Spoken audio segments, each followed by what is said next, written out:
bit.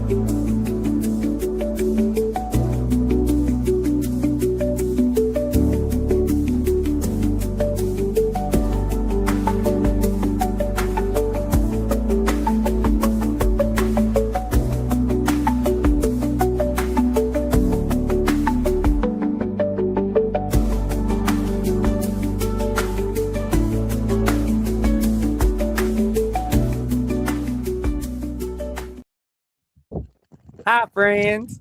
How are you doing? My name is Tazarello, and this is Sunday Tent Talk, Tazarello and Friends. Um, we've got a really great show for you today.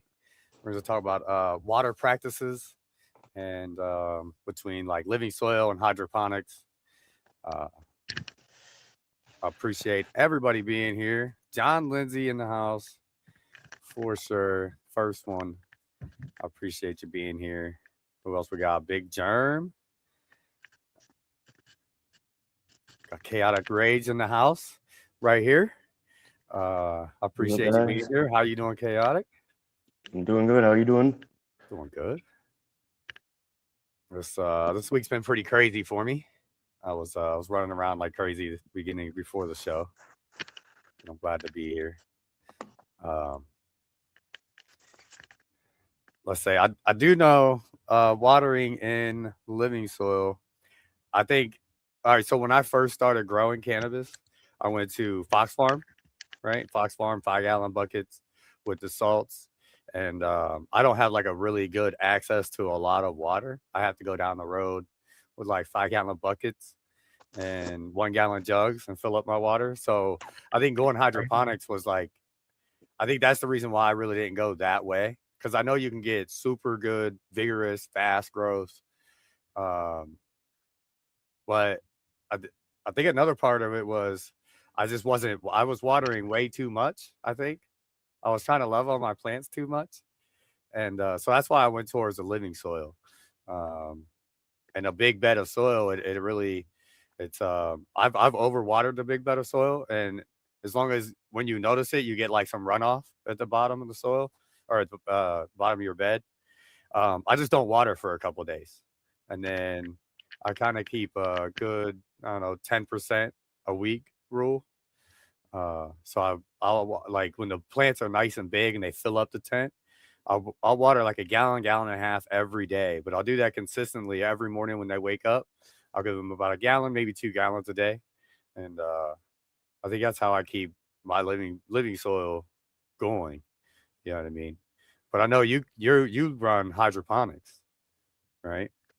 Yeah, I mainly grow in hydro unless I'm pheno hunting. Then I usually stick in soil just because it's easier for container sizes and Oh, okay. I don't know. Like you can run like bigger reses, like a giant, like a go get yourself a giant toad and run 20 plants in there, but it kind of becomes a mess and like the roots will get all tied up, and then when you're cutting some in and out and like just trying to it's just easier just to run them all in their own freaking individual cups. And Yeah. because like when I'm stretched for space, like I will literally I will pheno hunt in the solo cups, like Oh, you'll go uh, flower and everything all in the solo cup. yeah, like I'll use That'd be like I use a tray that I have that I can flood like the whole tent with, so I don't have to like water every single cup. right. But it just makes it for me personally, it just makes it a lot easier, and the less soil you can waste or use. Like, because I don't really reuse it because I feed heavy and it's full of salts, and you don't really want to reuse that. So Right. um, yeah, I try to give them all like this same fair crack. Like I mean, like when I have the space and I don't know, I guess like try like spreading it out. Like I'll use like 1 gallon bags, just to grow out in. But That's one thing I ain't yeah, never used is the bags. That's yeah, the plastic view, like the plastic ones are like the mesh, the net pot, like the fabric bags. so the fabric or the fabric um pots. I've come to not like them. Not that they're Yeah, not like good. It's just they dry out from the outside and they become hydrophobic. So then the water just runs off the sides, unless you do, like butt chugging. You know what I mean? Come up from the bottom, but then once I do that, I end up overwatering because I don't know, I don't like pull the water back off of them, I guess, or something. But Yeah, and so honestly, like most of mine is, bottom feeding. It's just easier for me, because I usually have an automated, pump or something that comes on that will flood, multiple spots or whatever. But oh, okay, other yeah, than that, when I grow for production, though, it's all in DWC. It's just simpler. For me, especially like uh, I don't have to drag, I don't have to go to the store and I'm not dragging, 100-pound bags of soil in and out of my fucking house every fucking week or two. Like yeah, when I need the media, I just turn on the faucet and you're good to go. And it's super cheap. It's super. I mean, you can make growing as expensive or as cheap as you want. And honestly, like I don't see any difference in the $25 nutrients than I do the $250 nutrients. Like yeah, it's all about your experience and how to properly use them. I mean, not all these things were designed for cannabis specifically, but it's not like this is like some special plant that needs like special treatment. It really isn't. And like right, honestly, most people do like, and I'm a victim to it myself, and I tried and get over it, but like 90% of us are overfeeding our plants, like just plain and simple. Like I've seen putting too much plenty in. of like just guys in the community, just doing grows and like they'll just use like some like 3-2-1 like all the way through, like Or in some low four four dose. four, by Down to Earth or whatever it is. Or yeah, like Green Planet makes a single nutrient too that I've seen them use, and I'm just like they're feeding at like 800, 900 ppms, in deep flower, like Oh yeah, they have no burn, but they also have no problems with their plants, like so. Like I honestly believe that we are basically overfeeding our plants, but which the nutrient companies want us to do that. You know what I mean? They want us to of feed, feed, course they feed. do. I mean, Yeah, yeah. Even with like so my the way I would have to do it, I would have to like re-amend my soil in between grows, and then I would have to top dress before I flip the flower. I bought that bed of soil. Uh, I bought the take and bake Clackamas Coots, 70 gallons of soil. Put it in a 3x3, 18-inch high raised bed. I bought it for $600 2 years ago. Going on, yeah, about 2 years ago. And so I think I spent probably around $30 to $50 on like amendments or soil, worm castings, things like that to put into it. Uh, but yeah, I've kept that same bed of soil, and with one entire whole grow, I didn't re-amend it, and I didn't top dress, and the plants was just fine. And now 2 grows later, you know what I mean, after re-amending and top dressing and stuff, the bed is still going good. So I would kind of agree with you that there, because I thought for sure that grow was gonna, you know what I mean, kind of be depleted or whatever, but it just flourished as just the same as the ones that I've top dressed and, you know what I mean, re-amended. Um, but I think that my biggest downfall is my watering during certain seasons. I notice in the wintertime I have to water a lot less um, at a time, and my water has to be warm, not really warm, but like room temperature. If I could just now came from the local spring down the road, and I came with that cold, ice cold water and put it in there, I would notice it. I don't know if it throws off my pH in my soil. I think, and then it takes a couple so. days for the soil to come back. Are you on a well then? Is that why you can't use your water, or you just I have got a like water softener, and the water oh, softener puts a okay. lot of salts in the water, so I don't want to put the salts in my living soil. Um, Yeah. Well, your outside faucet shouldn't be on the softener though. So like you no, could my landlord technically. put it all on the You same have to be lines. kidding me. You Yeah, have, yeah. I so asked him, and he put it all on the same line. You should put that, like the garden hose should not be on the water softener. Like, why would you water softener no, your car? You know what I mean, or no, your garden? Or no. yeah, Like but yeah, put it all on the same line. Jesus. I mean, yeah. I mean, I wouldn't like. You use that to like wash your car and your Water house. your Like, I flower don't know. bed and stuff, you know? Like now you're not gonna want to do it because now you're pumping out all your salt. Your brine and like, and then what's that like? Oh, yeah, that too. It's just wasting it outside. Yeah. I mean, 5-gallon wicking buckets. I'm good So so then you far. just That's use cool. like you have like a natural spring by your house, or like you're talking about spring water from the store. Yeah, there's a natural spring when our city was built. They was drilling wells, and then there was a spring that it just kept blowing pipes and like it just wouldn't stop. You know what I mean? So and there was like a park right there, so they just made like there's 4 fountains that continually flow constantly 24/7. It's been flowing since way before I was a kid. So yeah, I'll just go down there. It's all natural. I actually had a one of the grow operations here in Canton. They go down there for some of their water, and they said that it's really really good water. It's like high in calcium, but it's like plant available calcium. They warned me not to put it in my dehumidifiers, and that's why I was wondering why my dehumidifier kept like, I mean, it was calcifying up like crazy. I would You run you mean 1 your gallon through it. humidifier? Yeah, and it was just killing it. Or yeah, not my dehumidifier, my humidifier. So I don't use my AC Infinity humidifier anymore, just because of that reason.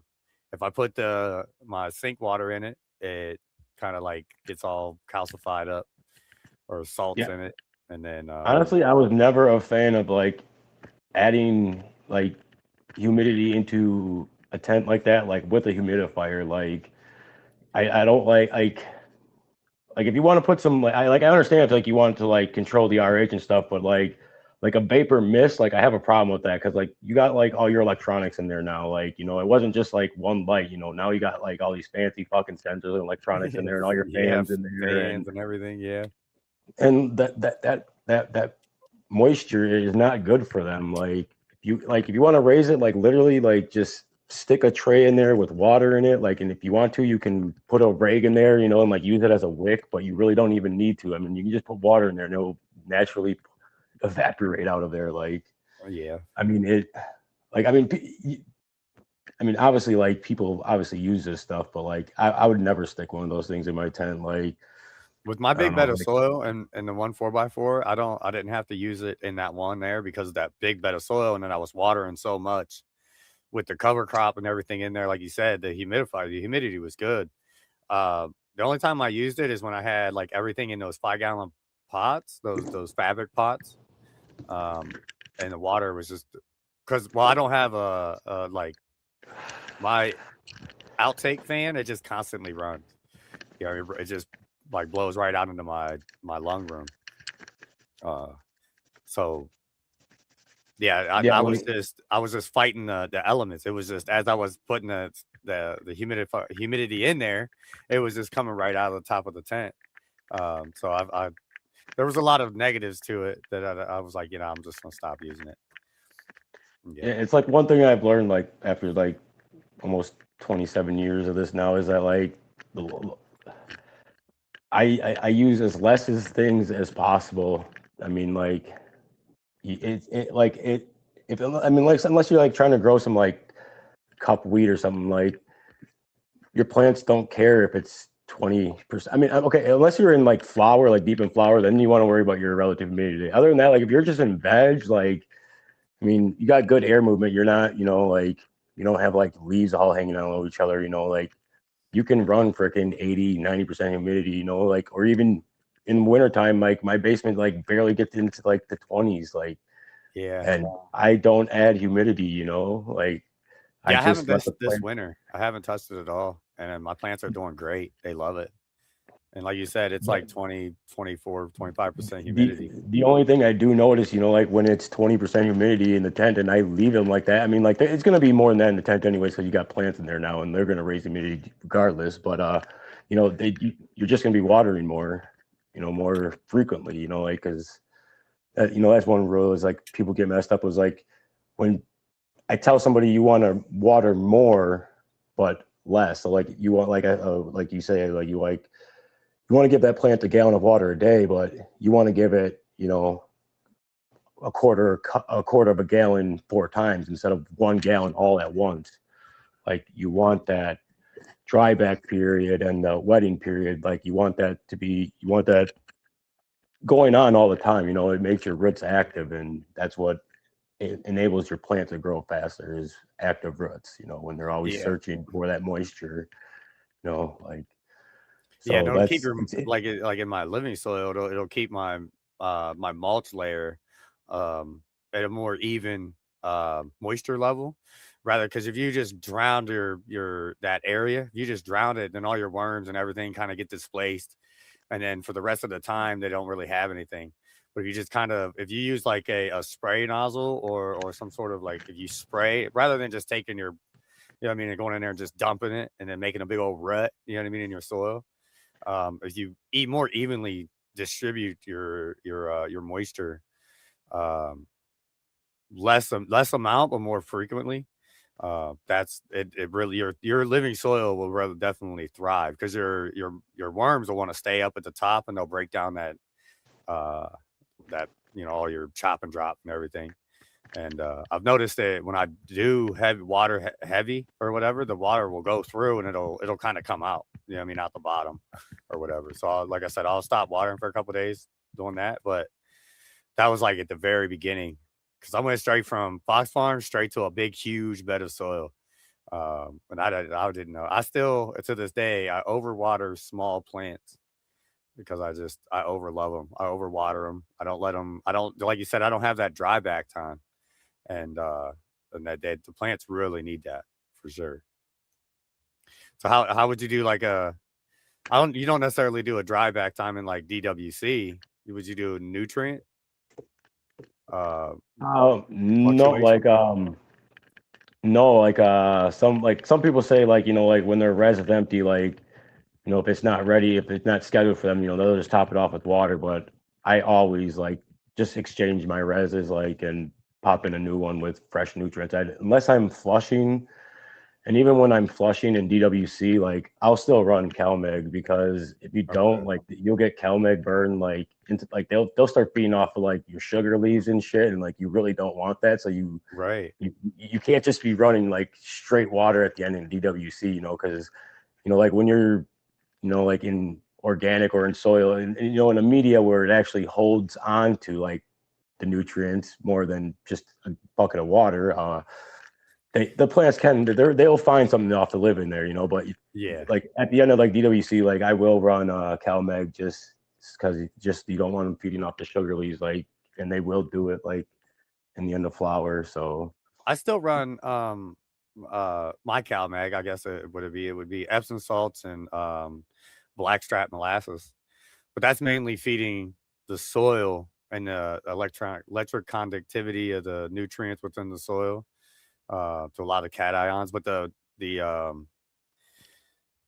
blackstrap molasses has the iron of calcium and stuff like that in it, and then the sugars in it help feed the microbes that then help break everything down.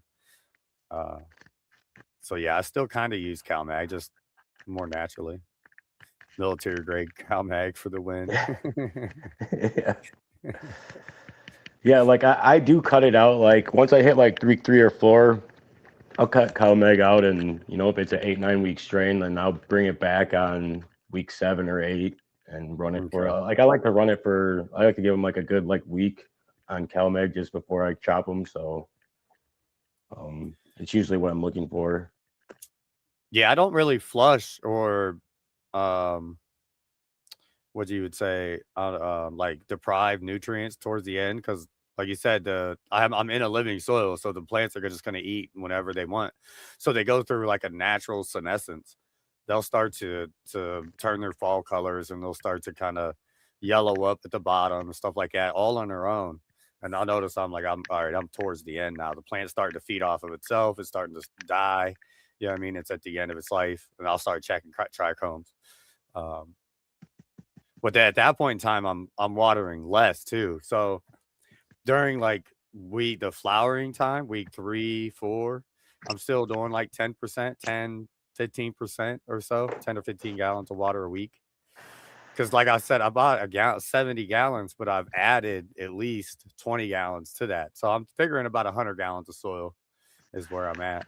And so about 10 gallons a week. But week 7 and 8, I dropped that down to, I mean, like a gallon, maybe 3/4 of a gallon. I don't really water too much, and especially in the winter time too, because I'm sitting on a piece of carpet that's like a 1/4 inch thick. Underneath that's concrete, so I'm feeling like my root zone is definitely going to be cold. So that's going to prevent the uptake of moisture. You know what I mean? It's going to slow it down a little bit. And I think that's another reason why if I add cold water to it, it really shocks them because they're like, all right, it's the Arctic. Like, what do I do? So I slow down and I warm up my water. Yeah, that's Towards and that's the one thing that I usually like look for. Like honestly, like once I see the leaves like changing, like fading, and like you can tell when it's like not a deficiency, But and then I literally just check the ppms in my reservoir, and it's like if it's resin up, it's like all right, they're done, like because they've obviously stopped taking up the nutrients. They're drinking more water Oh, than they okay. are nutrients now. Like that's why the ppm will just like start raising in my res towards the end of flowers because they're just drinking the water now, like and they're cannibalizing it themselves. So they're not even taking up the nutrients anymore. So Mhm. it's worthless to feed it to them, like Oh, okay, so that that's makes when sense. it signifies to me like, all right, just feed them CalMag now for like a week and then just get them out of here. Like Yeah. obviously I'm checking the trichones and stuff, but like basically that's the It's a good routine. signifier. Like a lot of people say the pistol hairs will turn white or turn red, amber color or whatever from white. But I've noticed some cultivars, they'll keep on pushing out like clusters of pistils throughout the nugget, even late into flower. And I think that's just the bud itself trying to get real dense and grow from within. Um, so I'll like you said, I'll continue because sometimes like the one time I noticed it and I started to get like foxtails or whatever. So I went ahead and harvested at that point. But that might have been because it was in the middle of summer and it was super hot. Um, and I guess foxtailing is like from one way is from heat, but Yeah, there's technically multiple reasons for it, but like heat is like a number one thing. Genetics can be, or just basically when it's done, it can start foxtail. Like basically it's just trying to tell you it's done. But yeah, I've had sativas that like literally they do not look done. Like, and like, and the sometimes the trichomes just like never change, and I'm just like this thing's going on like week 16 now. Like supposed to be right. done in like 12 weeks. Like it's not changing. Like the amber's not changing. It just keeps building this new bullshit on the outside. It's just like so you can't see the inside. It's just like some of these things like you just have like creatures you just have to end. Like you just have Mm-hmm. to take them Yeah, down. got Like I mean called off. there's like that's one thing. Yeah, like you just got to say you're done. Like I mean, like because some of them will just foxtail till like forever. I mean, until like they start dropping their leaves and like then they're gonna start like cannibalizing their freaking sugar leaves and everything, which you really don't want. But No, yeah, that's where you start to get nasty tasting cannabis. yeah, The I know Builder Soil just put a video out today about watering. And that was one reason why I wanted to conversate. It was kind of on my mind all day about how I water. And I'm kind of glad that I went the living soil route because the ease and the comfortability of it, I'm just not really like into doing the whole like 5 mils per gallon, like the whole science aspect of it. Um, I got a buddy of mine that's really into it, and he wants me to teach him how to grow. But he's he's done like have you ever seen a rain gutter grow system where they do a rain oh gutter yeah, and they put 5 gallon buckets on it, right? He's yeah, done that outside with vegetables, and he said he was pretty good at it. So he wants to try something like that indoors with like a drain to I don't know, like a flood system or something like that. And so I told him I was like, I'll give him a hand. You know what I mean? It'd be really cool for me to learn. Um, but I think I yeah. might go for the not the tray to grow, but I forgot what it is now again. From Build a Soil. But the Trader Grow would be really good because it's a wicking system and it's a reservoir, so the plants just drink whatever it wants at that point. We still can't think about it. They're the city slickers, is what they basically are. You ever see the city slickers at like Walmart? They're like square and they're about this big, but they got like a false bottom, so your soil stays at the top. Then you water the bottom part of it, and then when you're Yeah. water Just is like gone, you rewater. I think I want to get, but those are a little too shallow. Yeah, I keep thinking the Trader Grow, but that's not it. That's the one that has the wicking system at the bottom. Can't think of it now. So what in like a living soil bed, like you only need to keep like the top like couple inches moist, like you're not or like Well, it that's one all thing I never stays. heard, you know, like when people It got all like relatively hundred stays gallon moist. beds, it's like how much like dude, that's like what kind of water you put it in there? Like you putting 10 gallons of water in there? Like I probably put I don't know, a gallon or two a day, every day, every morning. okay, so like Yeah. so all the soil in there is not moist all the time. It's I take it you're that like you're just trying to keep like the active top No, I'd say freaking it all has like a good moisture content to it. I guess when you water it, you get it all moist to a good moisture level, and then you maintain that same moisture level. Is what you're trying to achieve. You're not trying to like flood it all the way out, and you're not trying to have it dry out all the way either. You're trying to kind of maintain a certain moisture level. And just hand watering, I'm more guessing than anything. So, like what you're saying, I could end up having like dry pockets where I would get like a hydrophobic zone or something like that in there. If I don't stay on it and stay pretty active. But I would say probably about 4 or 5 times now I've overwatered it to where I'll have like 2 gallons of water that's like done ran out the bottom and it's kind of flooded the, the bottom of my tent. It's where that like the part of the tent that's just a liner or whatever. I'll have to hold that part of it up with like a planter pot or something to where where the water will lay against the bed and it'll wick back up. But like I said, I won't water for about 2 days after that. And then I'll maintain a good, gallon, 2 gallons a day. And so the whole thing stays good and moist.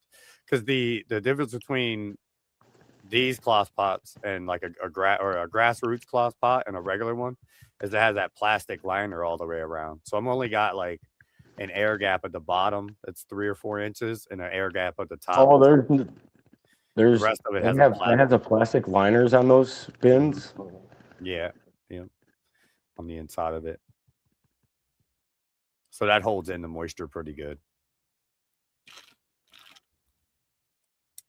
Yeah, that's all new to me. I've never attempted anything like that before. Like when I first started growing, I was growing in like soil, and I was literally using, like Miracle Grow because that's all I freaking knew. I was in high school. That's all I knew to use. And then as it went on, I got like more into like organics, and like I found myself in this store, and I was just like I heard that like bat guano was great, so like I went to this local gardening store, like it was a mom and pop shop, and looking all around the store and I couldn't find it, and I was just like, do you guys have any bat guano? And she's just like, yeah. And I was just like, well, can I have some? She's just like, well, it's right here. And they actually had like bags of it like up behind their counter, and they're just like little, like I remember like a little pound or 2 pound bags, and I think it was like $15 or whatever. And I was just like, oh, can I have a bag of it? And she's just like, yeah. And I was checking out. She's like, so what do you need this for? I'm just like, what's that? And she's just like, what are you growing with this? Tomatoes or something? I'm just like, yes, tomatoes. And like,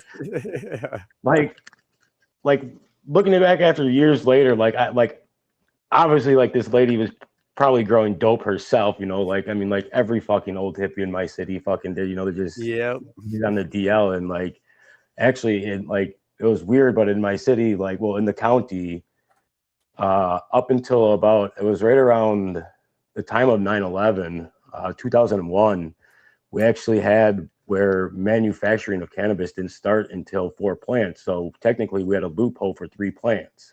Like if you were like it was just possession at that point. Like it wasn't manufacturing. You know, it was just like getting caught with a bag of weed and paraphernalia. You know, it wasn't you weren't. Yeah. That's what they call it. You know, manufacturing it. And I was just so there was a loophole for many years here. I mean, but the people like everybody I knew, like they knew about the loophole, but nobody like even abided by the rules. You know, everybody was growing more than 3 plants. You know, like but back then, you know, we didn't really have feminized seeds yet. You know, it wasn't really a thing.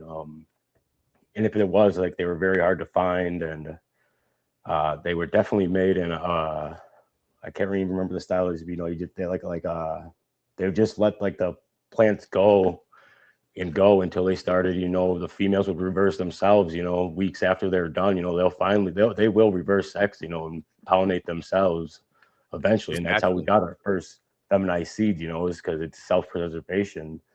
So I mean, that was the, but yeah, like back then, you know, it just wasn't a thing. So like everybody was growing more than 3 plants back then. So,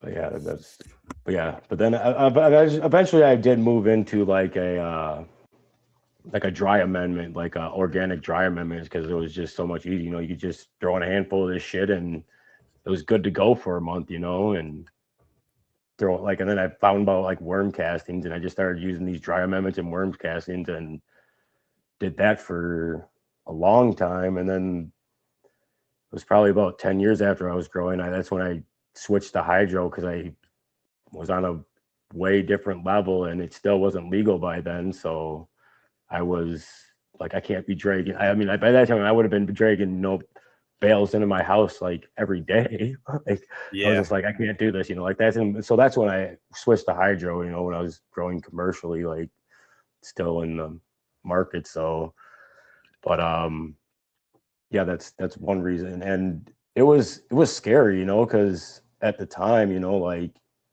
it wasn't my job, but like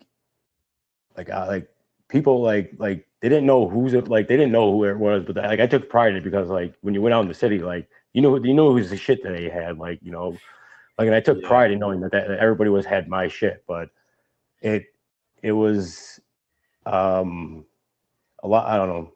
There's a lot more than that though that goes into it than that, but it was.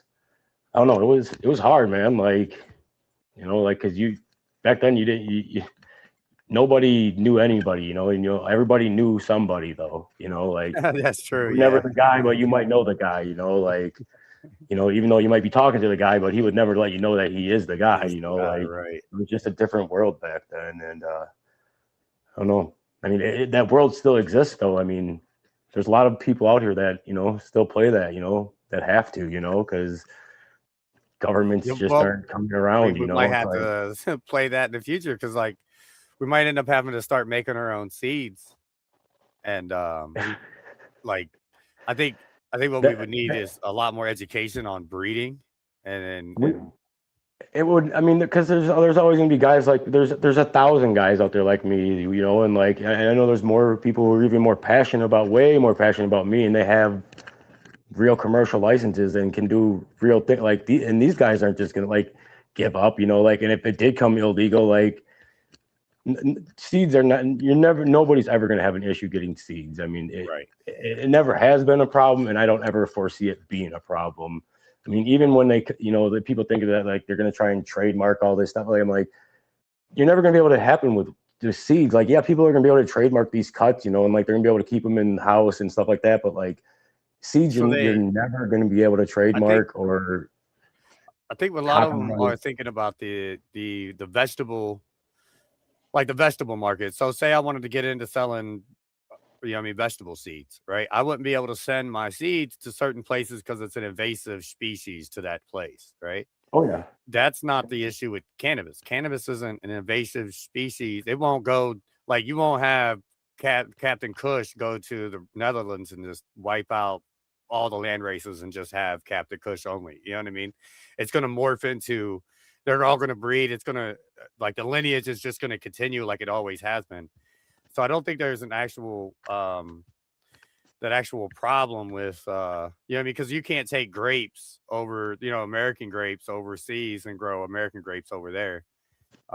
You got to take the roots over there and graft them onto a grape plant over there and then grow your plant that way. But yeah, I would understand why there would be regulations on movement of seeds, but that doesn't Yeah, I mean, necessarily like, pertain to cannabis at all.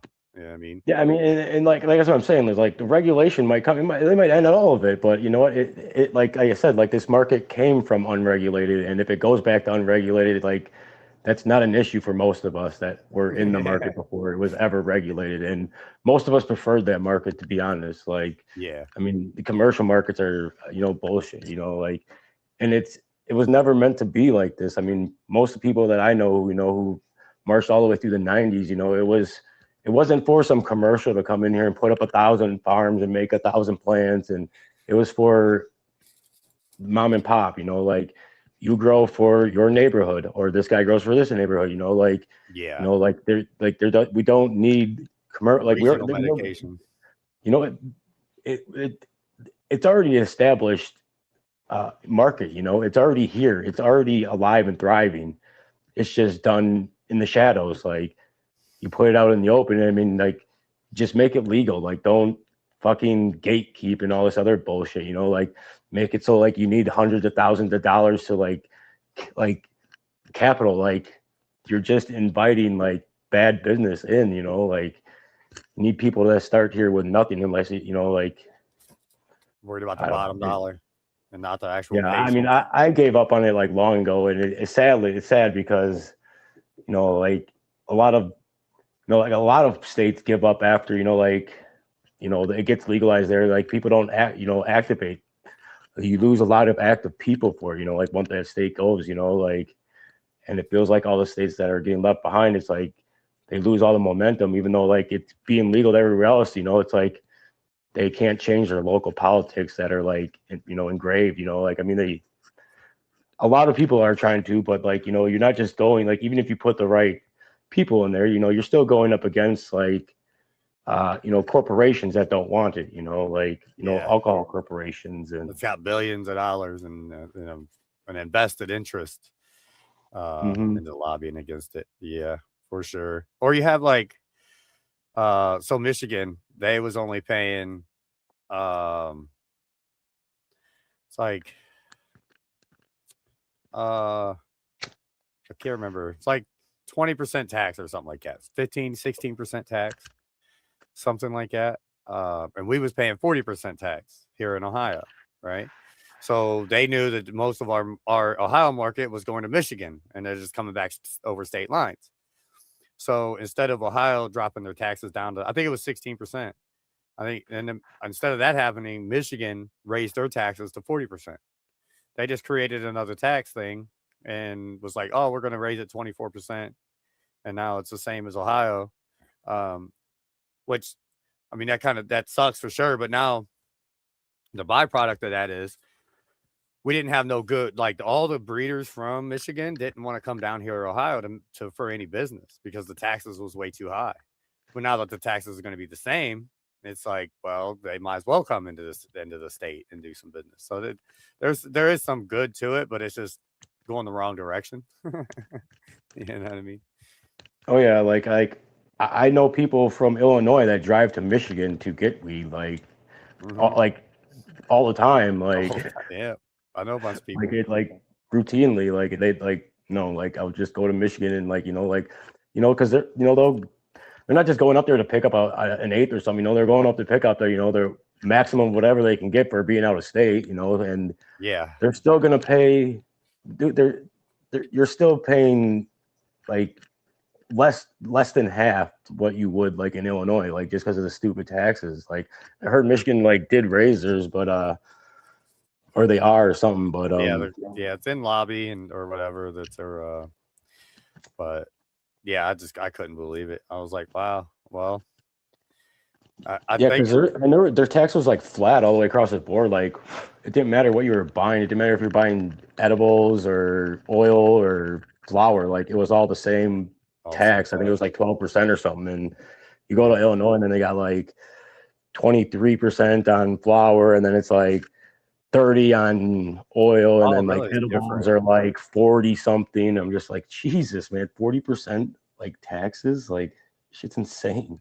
Yeah, exactly. That's what it is here in Like Ohio. that's gonna kill. Like that's gonna kill a company. Like you can't tax that. Like you're gonna have to make your product so cheap. Like you can't even produce it that cheap, cheaply. And like Yeah. unless it's gonna be god awful. Like and that's why it all is But they like would like the places up there, they would have um first 60 people in the door get a half ounce of shake for free.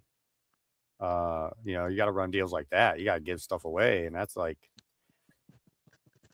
almost just as bad as selling cheap stuff. You know what I mean? mm-hmm. Oh, RJ. All right, I can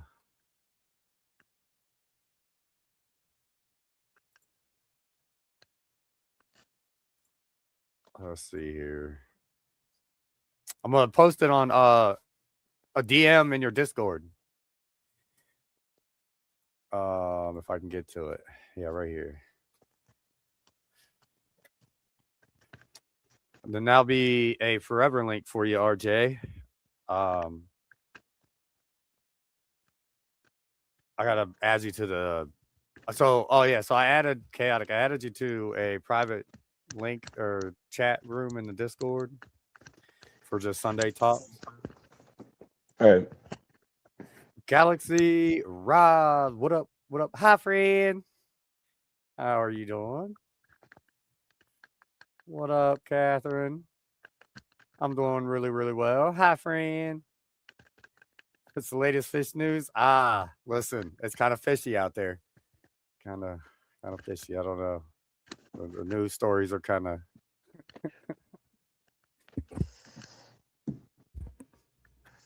So, how are you doing? What's the fish stories your way?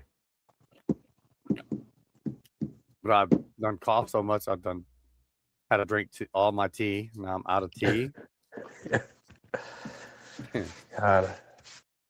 Like I bartend on some 2 nights a week, and this guy was asking me if I wanted to go ice fishing with him. I'm like, fuck no. He's just like, what's wrong with ice fishing? I'm just like, well, you sit on a fucking bucket and you freeze your fucking ass off for no fucking reason. Like, no, thank you.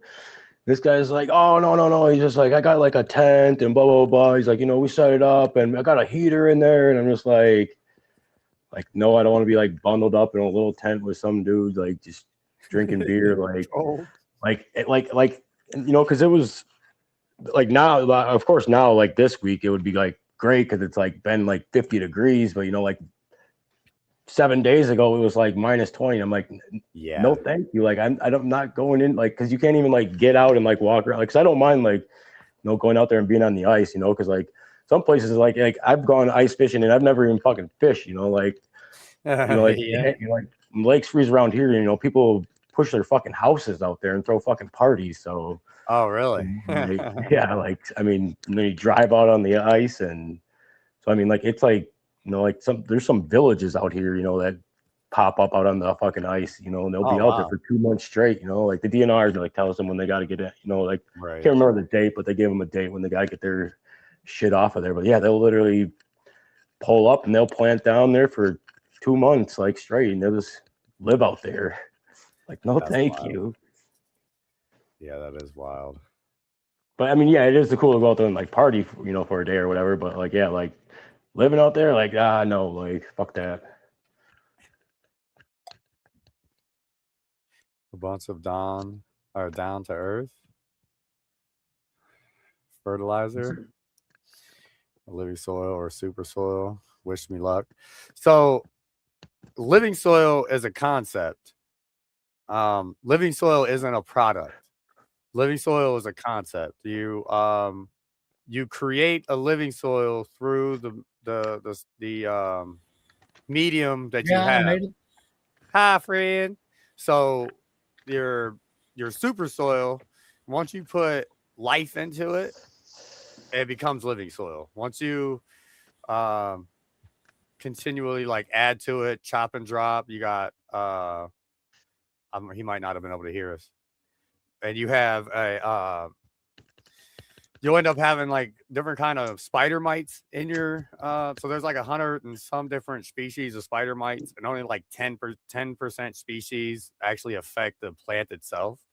And if you keep a good correct environment, you won't have to worry about the bad ones, but you will have decomposing mites inside your soil. You'll have um, springtails and stuff like that. So you'll have life will be in there moving around and breaking down that stuff with the worms. So that's what really makes it a living soil. Other than that, then you would either have like I have a take and bake Clackamas Coots recipe, or you have like a super soil where you put your bat guanos and your bone meal and your feather meal and all that in it with your rock dust, which is your asmonite stuff, and you really soup it up. You know what I mean, to become a good battery, because I think that would be, and I think that's the reason why I went with a big bed of soil, just so I didn't have to. Yeah, I'm going super soil. Yeah, that's what I have. I got and the one I got to take a bake recipe, which is peat moss, one third rice hulls, one third compost, I think, right? But then I put in rock dust, your big six microbes, um, and the craft blend with all your um, uh, my mind went blank. Not feather meals and stuff like that, but the one from the sea, your kelp meal and stuff like that, like your fish meal, stuff from the sea. I think.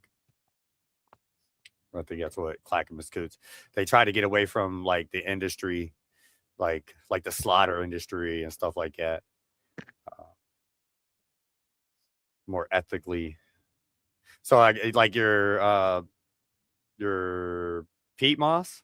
If you get peat moss from Canada, that's a lot more Oh, sustainable than getting peat moss from oh, okay. overseas. You know, like overseas, But they I burn don't even think it comes from anywhere else, does it really? from what peat moss? Yeah. Like I Or your think like 90% of the world's peat moss beds are in frickin' Canada. Yeah, so I up think in they're the only place Canada, that. they do it a lot more sustainable. Their beds are actually growing at the same rate that they're harvesting, right? Like Yeah, like overseas in like the EU, they burn it. They burn it for fuel. They as soon as they oh see a yeah, bog, they I've just heard tear of it up, that. and they don't really use it sustainably. So buying it from that market isn't as good as buying it from Canada. You know what I mean? So I guess if you want to kind of go down that rabbit hole with it, you know what I mean, and find out where you could ethically source your material, that's more of like the build a soil way rather than um, like I guess the understanding of using like bone meal, feather meal, stuff like that. It's a byproduct. You know what I mean? We might as well use it, because if not, then it's going to go to the landfills. You know what I mean? And that doesn't make sense. You know what I mean? Um, so I like the idea of super soils. I'm not opposed to. I'm not opposed to any way of growing. I like it all. If you do it and you get something to smoke, that's the main purpose. You know what I mean? If you get a good product, Basically. if you don't get a good product, just change the way you're growing. That's it. If you're not doing good with Fox Farm nutrients, go hydroponics or go DWC, or go to I almost thought of it, the Trader Grow or the Earth Box. That's what I was trying to think of earlier. The Earth Box from Build a Soil. It has like a bed of soil at the top, and then the bottom has a reservoir. Um, and that would help you out with watering. It'll help you learn how much the plant drinks and when the plant drinks how much.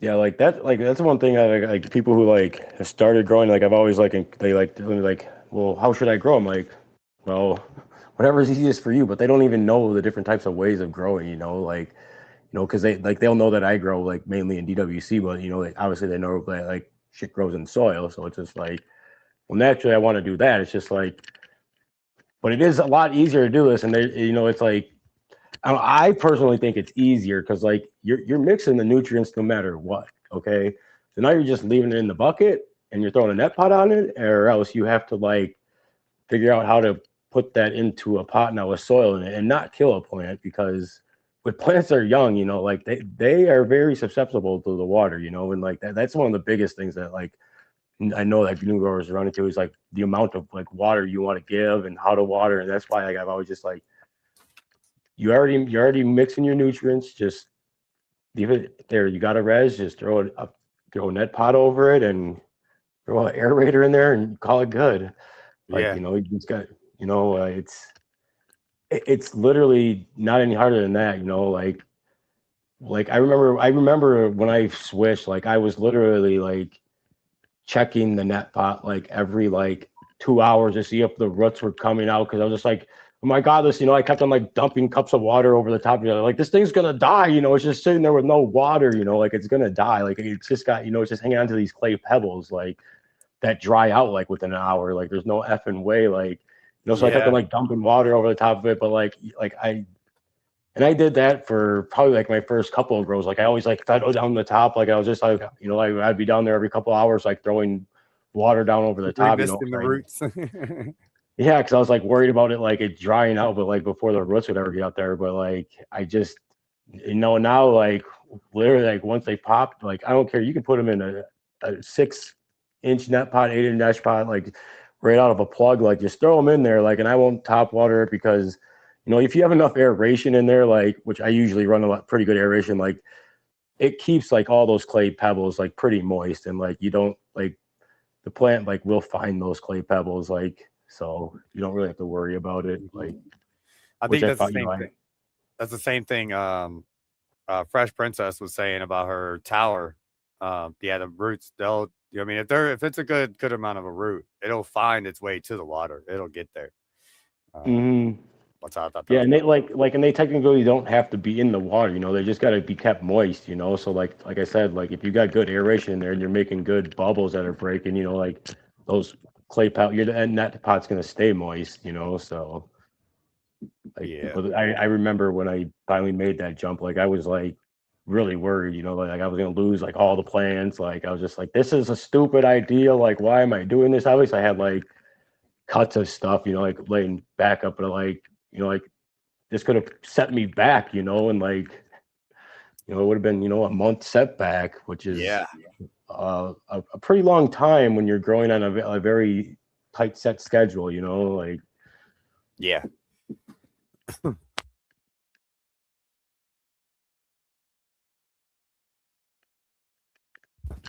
Oh But yeah, man. that was another reason that I got away from organics though too, is because I hated bugs, man, and like I just knew, like I don't remember what the bugs were, but I was like eradicating all these bugs that like I saw in my soil, and like someone was like, no, like these things are like good. I'm just like, I don't give a shit. They're bugs. They shouldn't be there. Yeah.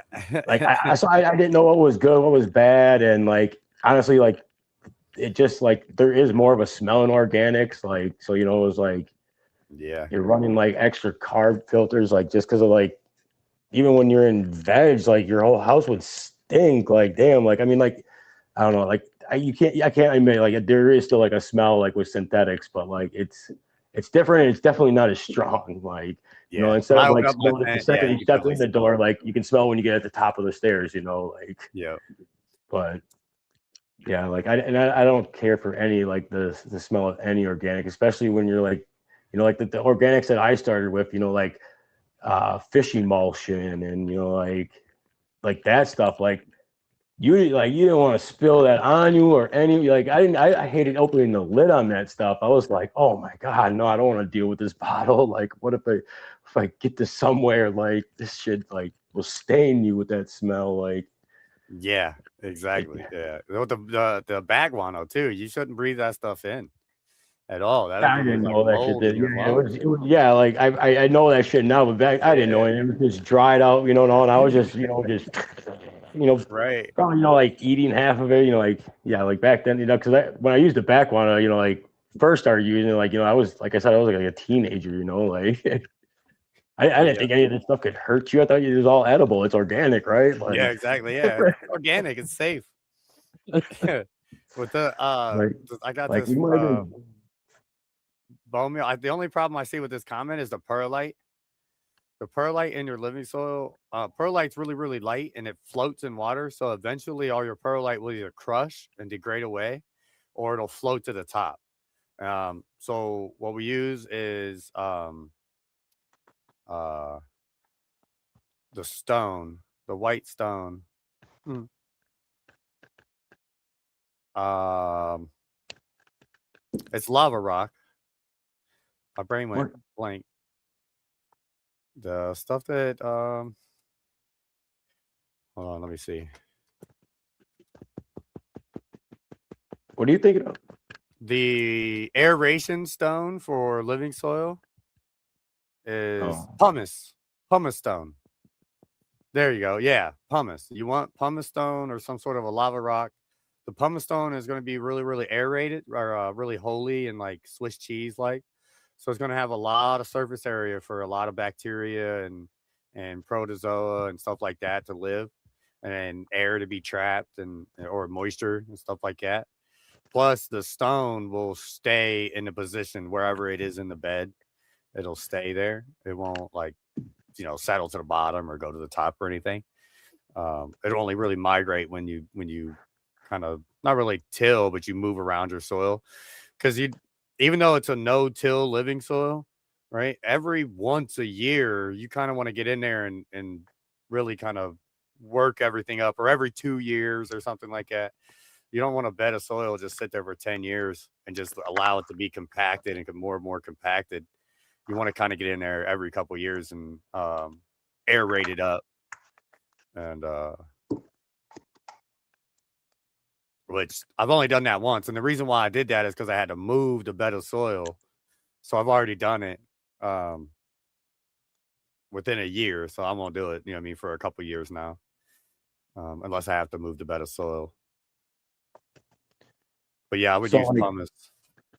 like when you say you aerate the bed, like you just like turn it all over with a pitchfork, or Well, what I did last time is so another thing there, you got you want to do 1/3 aeration, which is either perlite or pumice, 1/3 compost, and 1/3 either cocoa or um peat moss, right? So I did peat moss. So what I did is I took all the soil out, I put it on a tarp in my basement, flattened it out. I put like a cubic yard of um pro mix in there with the craft blend from Build a Soil and the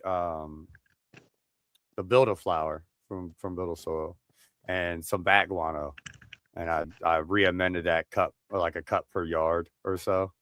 And then I mixed it all back up and I put the soil back in there. But the soil that I had left over, I took outside and I made, other beds of soil. But that's the soil that I also have in my round bed of soil because I've kept all my soil over the years and I've just made a whole nother 100-gallon bed of soil. So I got about 70 gallons in it or so of soil. And that's what I call my super soil. You know what I mean?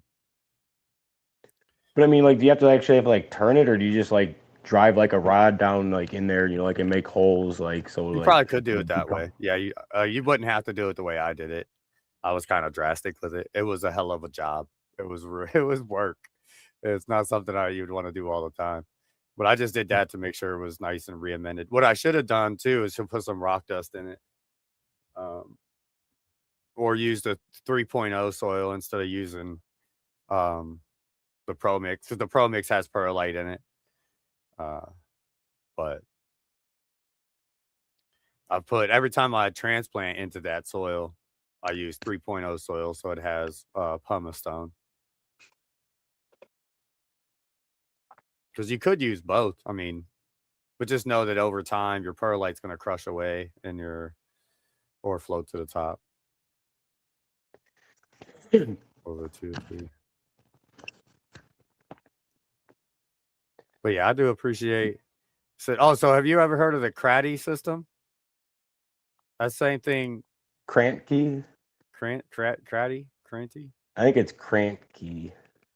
From what I remember, like it, I think it's pronounced Cranky, but I'm not sure. Okay, so it's like Crotchy. It could be Crotchy. just I'm a not sure. reservoir with a plant on top, and then you got some water and a little bit of soil. Yeah, yeah, it's the exact same as DWC basically, except there's no aeration.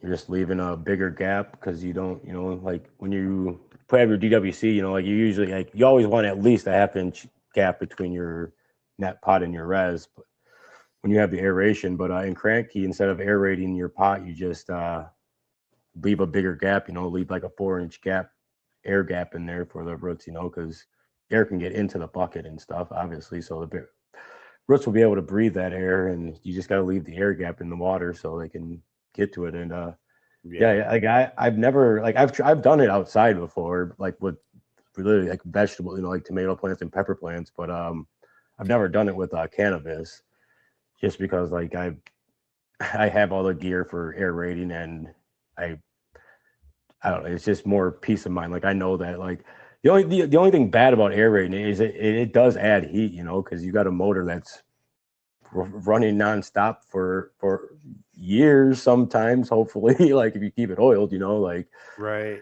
But I mean, most of them you don't the pumps that I have are all now are like all oilless, so you don't even have to oil them. You literally just got to keep their air filters clean on them, and you just run them out until they die. Like I do have spares, so like in between grows, I will put one on the shelf and put one back on, so they're not constantly running. They get they get a cycle off, and then they get a cycle on and a cycle off, depending on how many spare pumps I have laying around. But yeah, like Well, that's cool. So you're not running yeah, them so. back to back to back. You'll kind of switch off and on. But yeah, well, like that's one thing. Like when like if we like in the summertime, like here sometimes like after storms, like I'll lose power notoriously. Like sometimes for hours on end. Like, and if I just replace my res, I got to go in there and dump some water, or take some water out of my reses, so to lower the water line so that they so they can get some air, because currently without power. So, and if you do have too much water in there, I mean they will. I'm not going to say drown, but they will drown. They won't. Yeah, They won't get become any overwatered oxygen. They in can water. die. Like I've literally seen it. Like just in the middle of flower, like plant just like I'm talking like 6 weeks in the flower, and it just like curled up and died, and never like its leaves drooped and like never came back. Never just said good night. I'm done. Like Oh no. it didn't even grow. Like it didn't really grow anymore. Like and I just literally cut it out and ended up like throwing it away. Like I mean, I probably could have like saved it for like something, but I like like edibles or something. But like I was just like, fuck, just get it out of here. Like, but yeah, like they kind of drowned. Yeah. So I got a bait dealer's license. I've been raising worms for a couple years now. I've shut down my worm farm here recently, but I'm about ready. Spring's about to come, so I'm about to start my worm farm back up. But I got a connected with a buddy of mine, and he's got a bait business, right? So I ended up kind of getting into that, and I was doing some research because now I'm on the side of the road. I got a bucket full of fish, and I ain't got no electric. How am I going to aerate these things? You know what I mean? So it said if you take a 20-ounce bottle to about 3 gallons of water, right? Take a 20-ounce bottle and shake it up, right, for about 30 seconds. There's enough dissolved oxygen in there when you pour it for the fish for about an hour or two. And you can do that every hour or so. And your fish will have enough dissolved oxygen to stay alive for you to get to wherever you need to go. And I thought that was pretty cool. You know what I mean? And I kind of transfer that over to if I had hydroponics, or like a lot of people would take an aerator and they would aerate their water before they give it to their plants. But all you got to do is take a 20-ounce bottle of that water, shake it up real high, or just take a bucket of water and just pour it in there and create that turbulence, whatever. And that'll put enough oxygen in your water. Because there for a minute, I was aerating my water before I gave it to my living soil until I found that out. Now I just kind of just agitate the water real good or pour it from one bucket to another. And that'll put enough dissolved oxygen in it to accomplish what you need.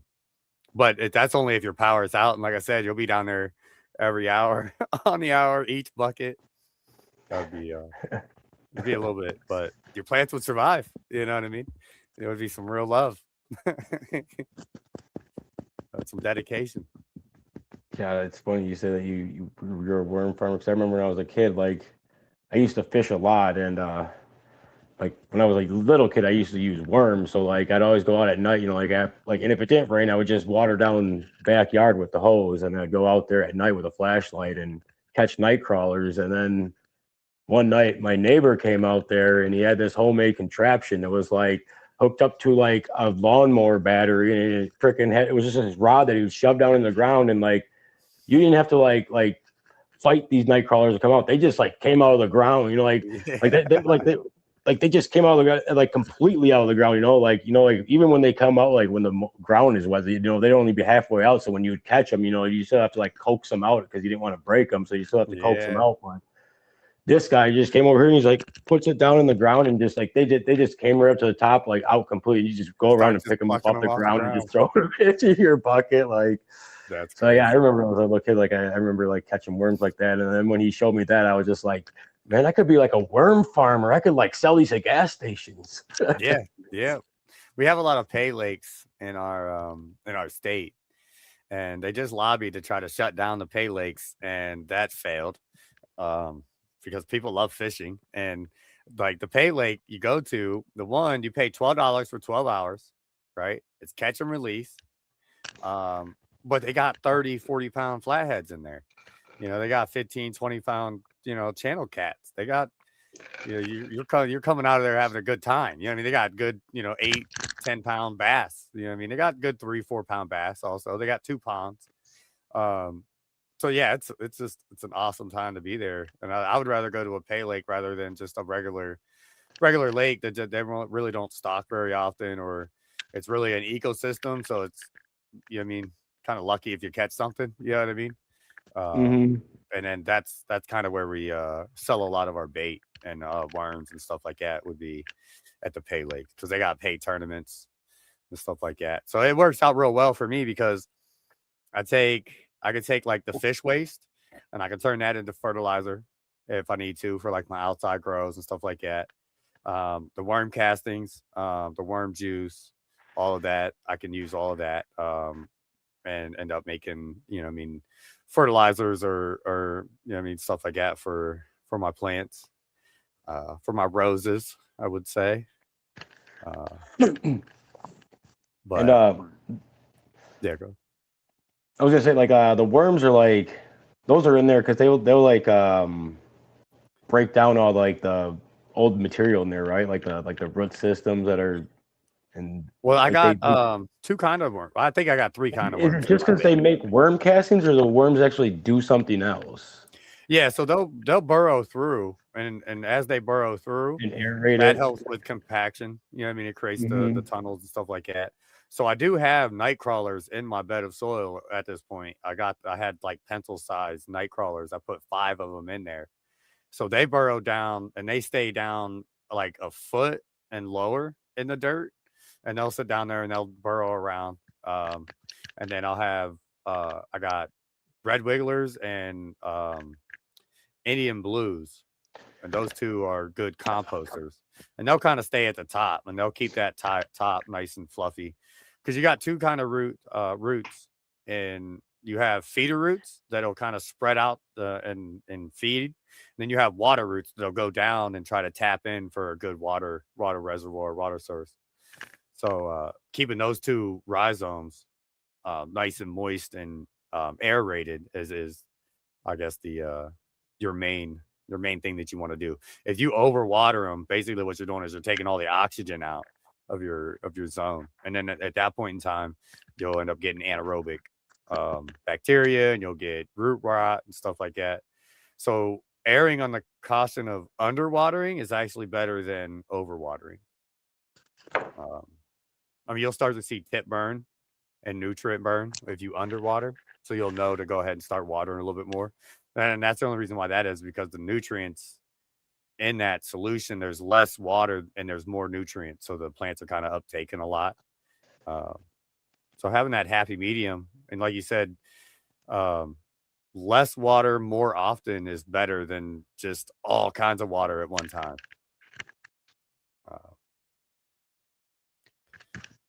But yeah, Yeah, it definitely is. Yeah, raising Like you worms said, has like been it, a pretty cool thing. I've learned a lot from raising worms.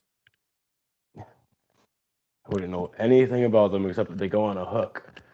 That's why I Yeah, asked. Like, yeah, I remember, like, I knew like people use them in their garden, but I really didn't. I truly like. I understand that they did something, but I truly didn't understand how they work. But now that you said that they're composters, now it like makes more sense. You know, like they're making yeah, those the shit that's in there more readily available for the plants to uptake. You know, instead of like right. waiting a month for it to break down, they can probably break it down in a day or two and shit it out. And worm castings are available like instantly. Yeah. Except for Asian jumping worms. A Asian jumping jump. worms, they don't have like that. You know how you got a worm and it's got the white fatty part thing, like a strip that goes around it? It's like real white and fatty. Looks kind of weird, like a necklace around a worm, right? It Mm-hmm. doesn't have one of those. It's real flat and smooth, and it jumps all over the place, right? So these are invasive species from over in Asia, and their worm castings lock up the nutrients, and it has to be broke down again by either organisms or another worm, pretty much, for it to become bioavailable. So you want red wigglers or Indian blues will be the type, and they both have what's called a clitellum, that white necklace, the fatty tissue around the worm. Those are called a clitellum. They'll both have that, but the Indian blues, they'll have kind of like a blue tinge to them. You know what I mean? And the red Mm-hmm. wigglers, they'll just kind of wiggle around a little bit. Um, they'll move more than an Indian blue, but they're red. They're real red, and they're nice and fat. You know what I mean? I'd say the Indian blues are more skinny, and they don't really go on a hook very well. They like kind of break when you put them on a hook. Like the red wigglers you get from Walmart, they're nice and fat and meaty. They're different than the night crawlers. You know what I mean? The night crawlers are bigger and they burrow down farther in the soil. But it's good to have.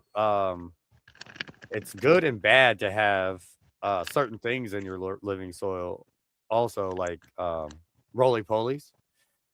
Roly polies will overpopulate to the point where they start feeding off of your plant, off of your live plant. So they'll start crawling up and eating the bark off of your plant.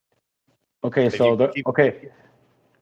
So are they good? Or are they bad? I take it like they're good, but not in a yeah. lot, like just So like you everything. gotta so they're good on the aspect that they are bioaccumulators, meaning they'll when they eat the plants, they poop out the good stuff, and they got a compartment inside their gut that holds on to certain heavy metals, and then their shell actually holds on to some heavy metals.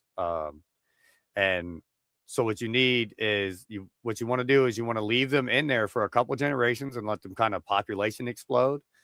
Eat all your vegetative growth, you know what I mean, all your chop and drop and everything, um, and then collect them and get them out of your living soil and throw them away. That way, you're pulling like they're pooping out all the good stuff, and then you're pulling that heavy metals. You're kind of cleaning your bed at that point in time. So you put like an avocado in there, and then they'll have like a million of them get on the avocado, and you'll pull that out and you'll throw it away. And you'll do that every day until your populations get real low, and then you can spray Lost Coast plant therapy to try and eradicate them. But I don't really eradicate them too much. I just get the populations down real low where I don't really see any of them. And then I kind of allow them to repopulate. And then I start putting fruits in there to catch them.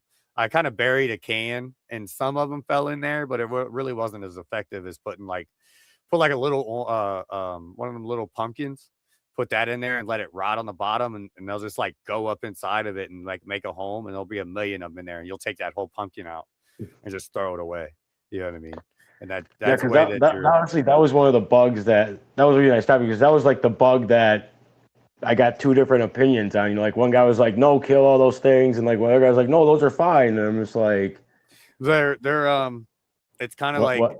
you need to understand how to use them and why you're using them and why they're there. I got them because I brought native compost from outside into my living soil. I didn't actually go buy a bag of compost from the store, right? If I'd have bought a bag of compost from the store, I wouldn't have gotten, the roly polies in there. But since I did, I Not did a that you lot of know. research into trying to figure out why. You know what I mean? Why was I getting conflicting answers? And then the reason why is because they're good because they're bioaccumulators, but if you allow that bug to die in your living soil, then it's just going to then leach out all the heavy metals back in your living soil. So you just have a cycle. You know what I mean? I think the key point there would be to have to take them and eradicate them out of your living soil with, with fruits and avocados and pumpkins, and stuff like that. Uh, and if you can get them out, you can actually sell those as bait or and stuff like that. You know what I mean? But then I would be worried about putting heavy metals in my fish or whatever. So that's why I say just send them off to the landfill. I mean, put them in the trash. Yeah. Was that bad? Fish finder. I need fish rehab. Yeah. I see why it's Galaxy rods now. It's because it's fishing rods. Let's see. That's somewhere in the tournaments. It's very cool. That is really cool. That's pretty cool. Yeah, we do. I just now got into pay lakes and stuff like that this last year. So hopefully I'm gonna try and get back into it pretty good this year. And so that way I can sell my worms. Oh. And okay. Wait, does Galaxy Rod have 2 fish finders because he needs one for each side of his kayak? Because I think I've always only just ran one off the back of the boat, but I think he's running like 2 off. He must be running, unless he has like an old one and a new one or something. Well, he does say he needs rehab. It is it. RJ, if you're still here, you might have to come in and out a couple times for your audio to work. I meant to say that earlier, but I'm such a stoner.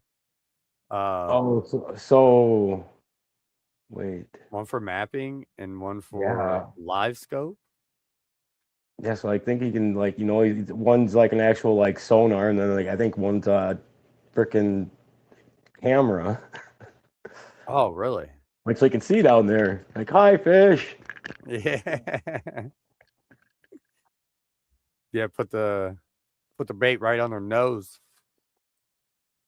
Yeah, you can watch them hit it. Like some of like the fancy, new freaking sonar, like the sonar ones, like you can like basically watch that happen, but like, yeah, that'd be cool to watch it live too in HD, I'm sure. Like,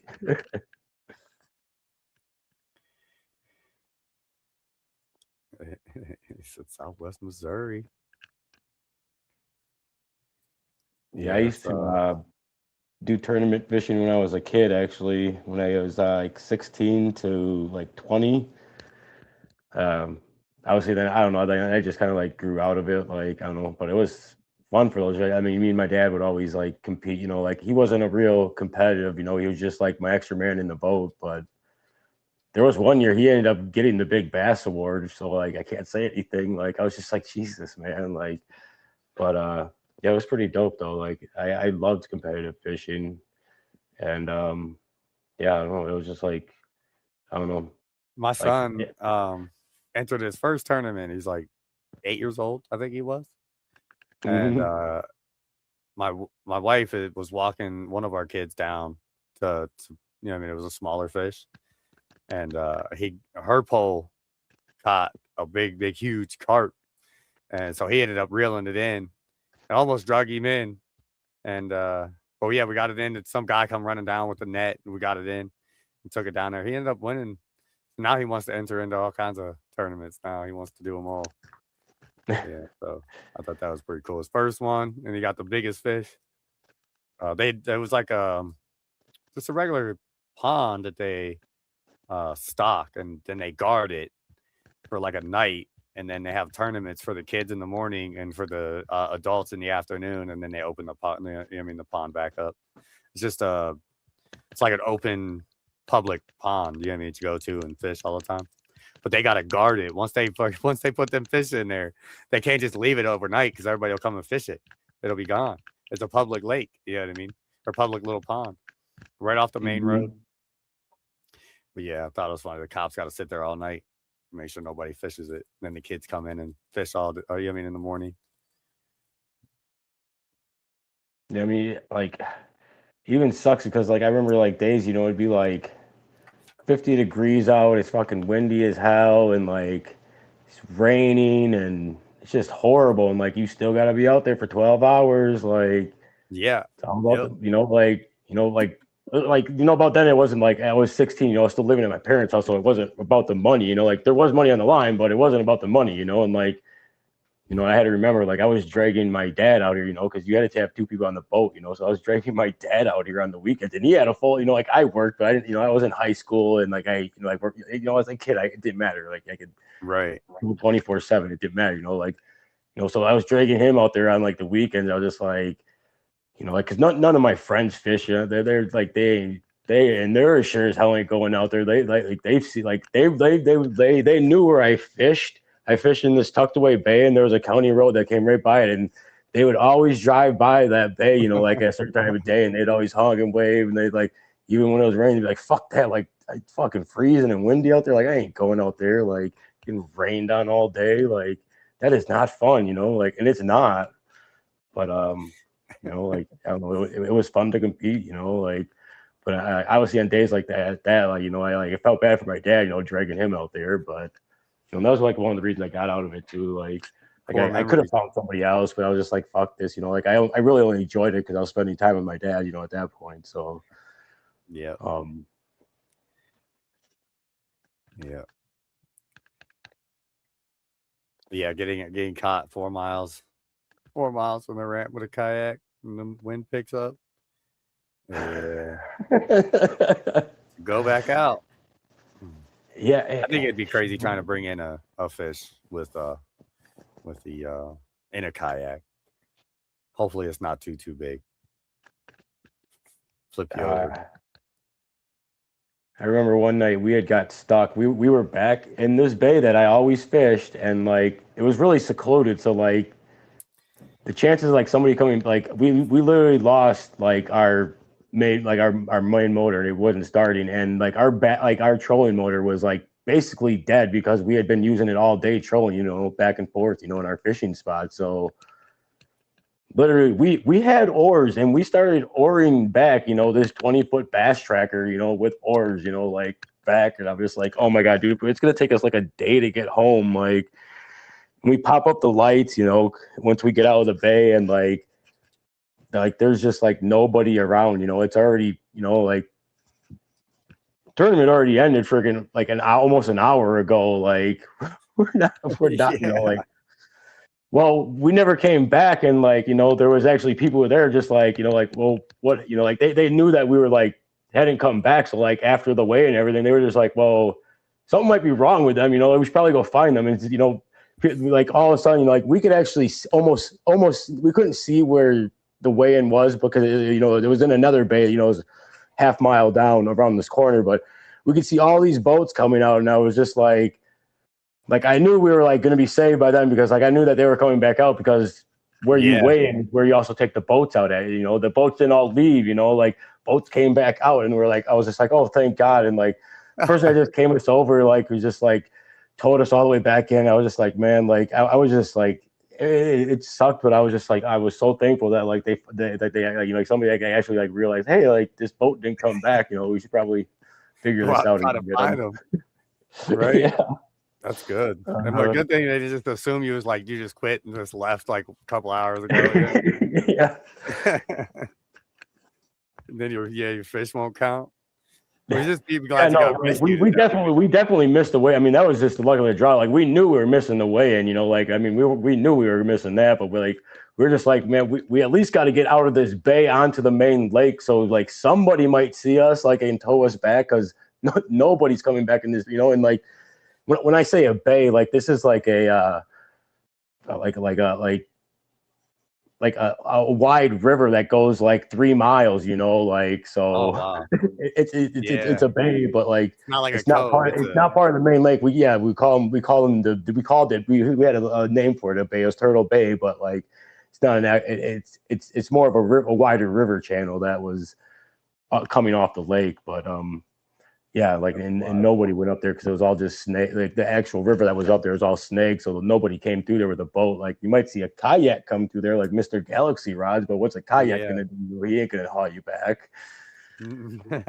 Give you moral support. You'll make it. Yeah, like Keep rowing like yeah, me. It's easier with a kayak than a 20-foot bass boat. Yeah, and yeah. Unfortunately, these weren't lakes where there's a dock every 10 feet. Like, no, there might be like they're on most of like some of the lakes. Like, I mean, they're all public lakes, but I mean, like most of them, they're kind of secluded unless they were on the bigger, well-known lakes that they try to avoid because we just try to avoid like other boat traffic that like because like in the state like it is popular for fishing, so you get all these like tourists up here fishing, and we don't want to compete with them, so we try to get on these smaller lakes like where there isn't so much traffic and stuff. And but yeah, it's it was definitely fun while we did it. Yeah, that's one thing I'm going to do this year is make like a fish fertilizer, because I'll be going fishing a lot, and I'll have I'll have cut bait, stuff like that goes bad. You can't really keep it. And I was thinking about going like Jadam type style where I keep it in a bucket. I had this old school guy tell me that he would fish in the fall time, right? And he would get, it didn't matter, catfish, carp, crappie, bluegill. It didn't really matter, but he would cut it up in strips and he would put it in a jar. He would stuff it in a jar and he would tighten it up real good and he would bury it. He would bury it until next spring, and then he would take that fish and he would go fishing with it. You know what I mean? I thought he was. You're gonna say he's Norwegian and he ate it as lutefisk. Oh, wow. Yeah. I mean, you might be able to. You know what I mean? I wouldn't trust it. I was like, I think this guy's describing lutefisk. I mean, I think they like salt it or something, but then they bury it for like a year and then they pull it out and eat it, and it smells like salted, that. Yeah. He didn't say anything about putting salt in it, but yeah, if you put salt in it, you could definitely like pickle it, and it would probably be good. But yeah, what I wanted to do is make like a fish emulsifier, like a fish juice, but put that with my worm. So in my worm feed, right? I put feather meal, bone meal, asmonite. I put my super soil mix in with cornmeal, corn flour, and in your worm bin. Yeah, in play sand. No, this is all my worm food. Right, so I'll take like that's what I'm saying. Like in your worm bin where your worms live, like where you keep them, like that's what you actually put in that soil. Is this like what you would give to a plant? Like So what not like, but you know what I mean. Like making like an organic soil. Like so what they would normally do, like in a I don't know, because I've always just seen people like throw like fucking I don't know like vegetables or shit on there. I take all my vegetables, all my tea. Vegetable and scrap, not my vegetables, like scraps from upstairs. We put all that in a bowl, or put it in a bag. And like feed them basically compost, like anything you can compost. Can you feed these things? Yeah, yep. So what I'll do is I'll take my all my vegetables and I'll boil them, right, and then I'll take all that juice and I'll blend it down to where it's like a sloppy mess, right, and I'll have my worm bin and I'll kind of like make a trough in the soil, and I'll fill that up with the slop, right? And then I'll take because you got to have, all right, so worms don't have a gizzard. They don't have anything in there to grind their food up. So it'll just pass through them if there's no like rock dust or grit in there to go through, right? So what you do is you put oyster shells and play sand. The reason why you use play sand is because it's void of any heavy metal. Mix that with the slop then? Yeah, well, I just sprinkle it right on top.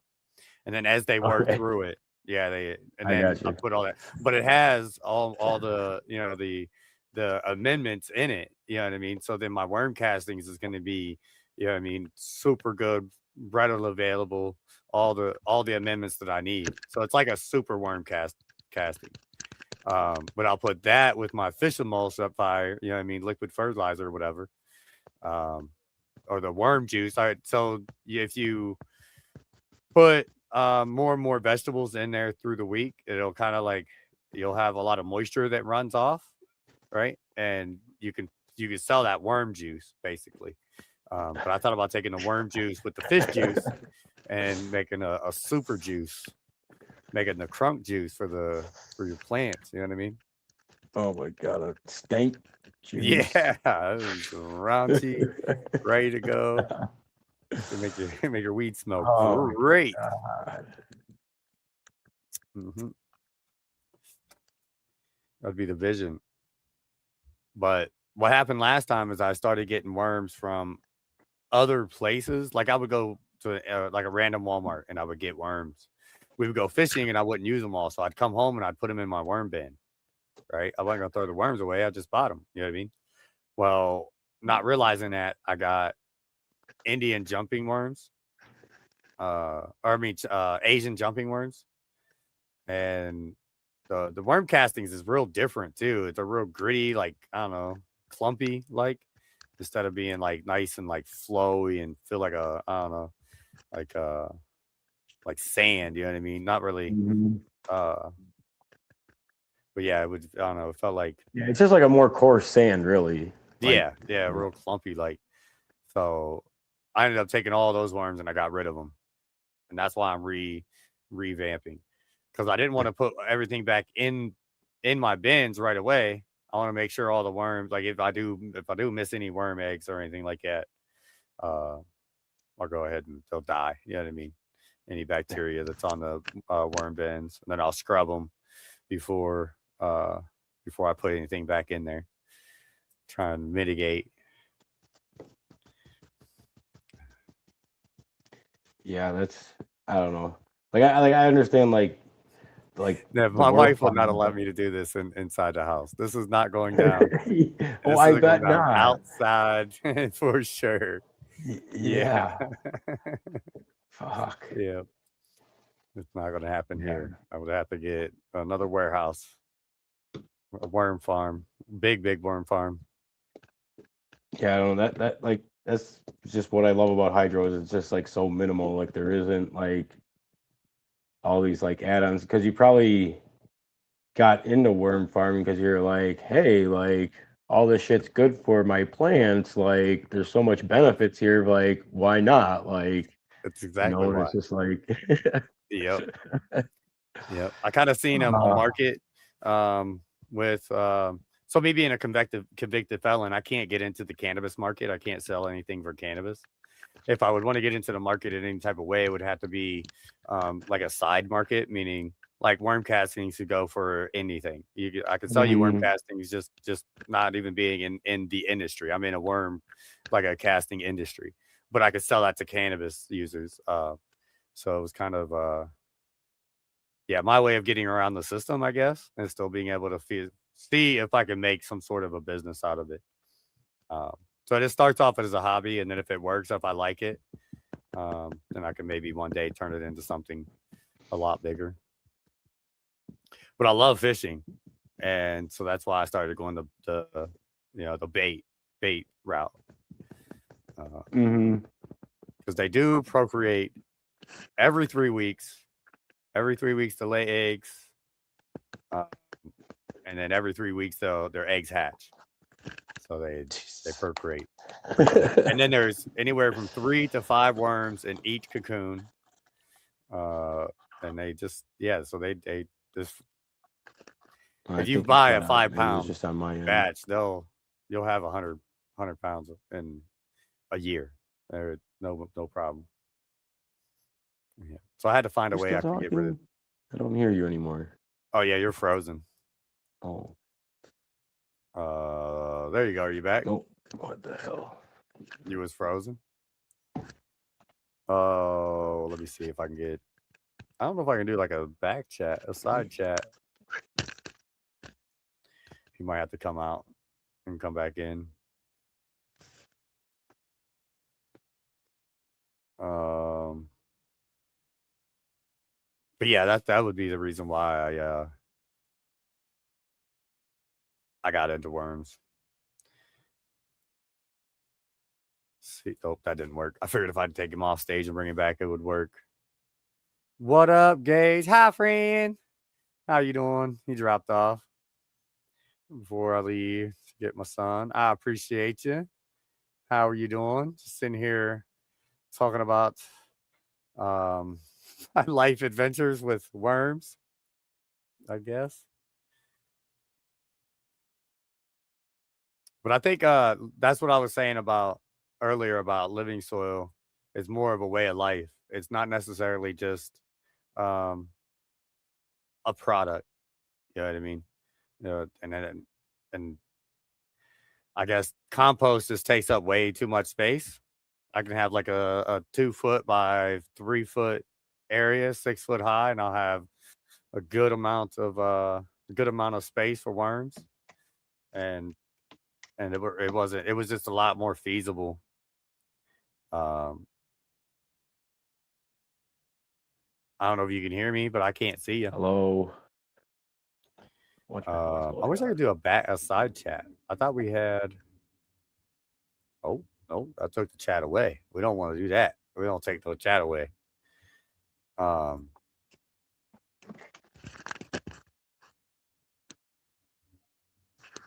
there you go. Can you hear me now? Mic check. 17, 6, 7. Hello. Can you hear me? No, I can hear you. Yes, but I don't think you can hear me.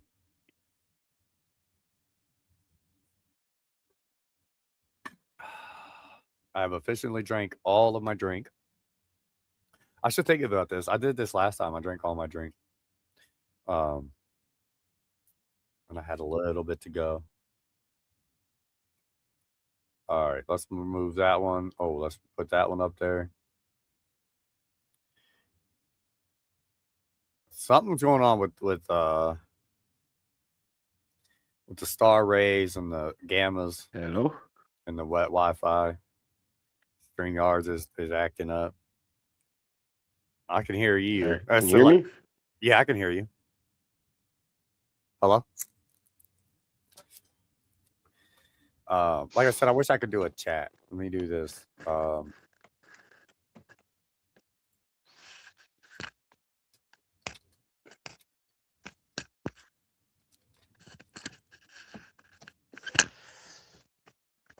Hello. Is it working now? Not yet. No, not yet. I don't know if it's the Wi-Fi or if it's StreamYards. Because I think RJ had some problems earlier, or he may have had a headache. And I think StreamYards is giving us problems. But yeah.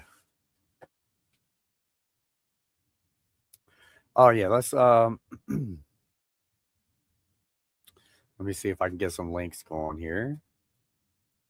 Where do I want? So if anybody wants to enter into the Discord while we're waiting on Chaotic Rage to see if their StreamYards will stop messing around. Hello? Are you there?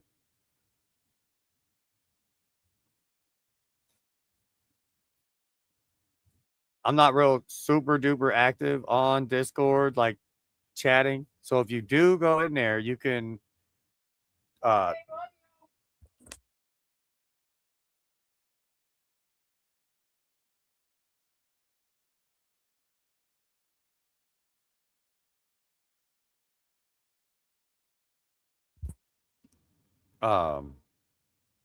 sorry, that was my wife on the work.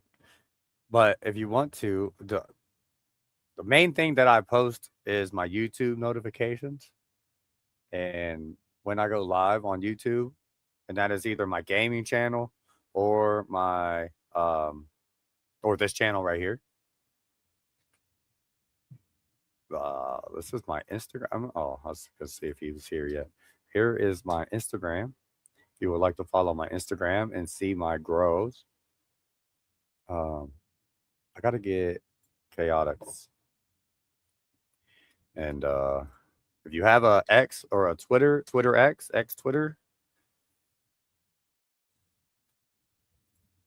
that's where I post my real life stuff. I post everybody else's notifications, like where I'm at. Like if I'm in somebody's chat, I'll post their live stream, and then on that X account, and then you can come in and hang out with me if you want. And see where I'm at, stuff like that. I do post, I would say, a lot more of other people's notifications than my own. Oh, let's see. All right. Let's see if it works this time. He's buffering.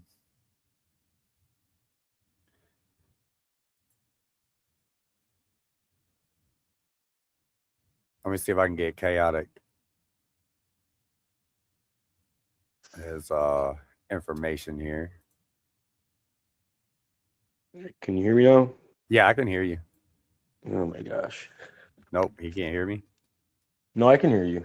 Oh yeah, you can hear me. Okay, we're back. Yeah. Allegedly. We are here. Yeah, I was just getting ready to share out your Instagram.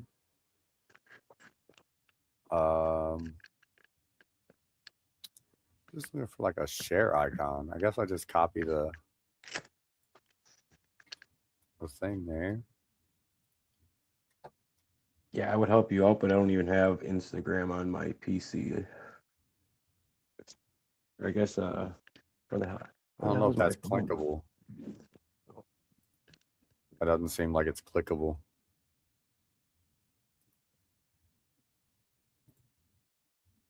It's at chaotic_genetics. But I wonder if it's because of the what you call it that I put on there, or that it put on there, the slash.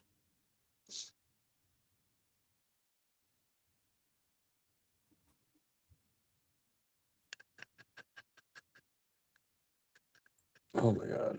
There, that one's is clickable. Same one, it just don't have the slash at the end. But yeah, I sent you to it. All right.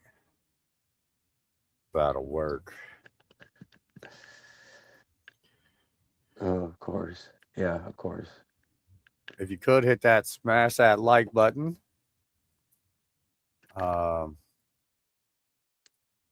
Every one of these, well, I can't say everyone, but the last one got age restricted, which I'm not opposed to keeping it off the child's YouTube. Definitely keep it off of that for sure.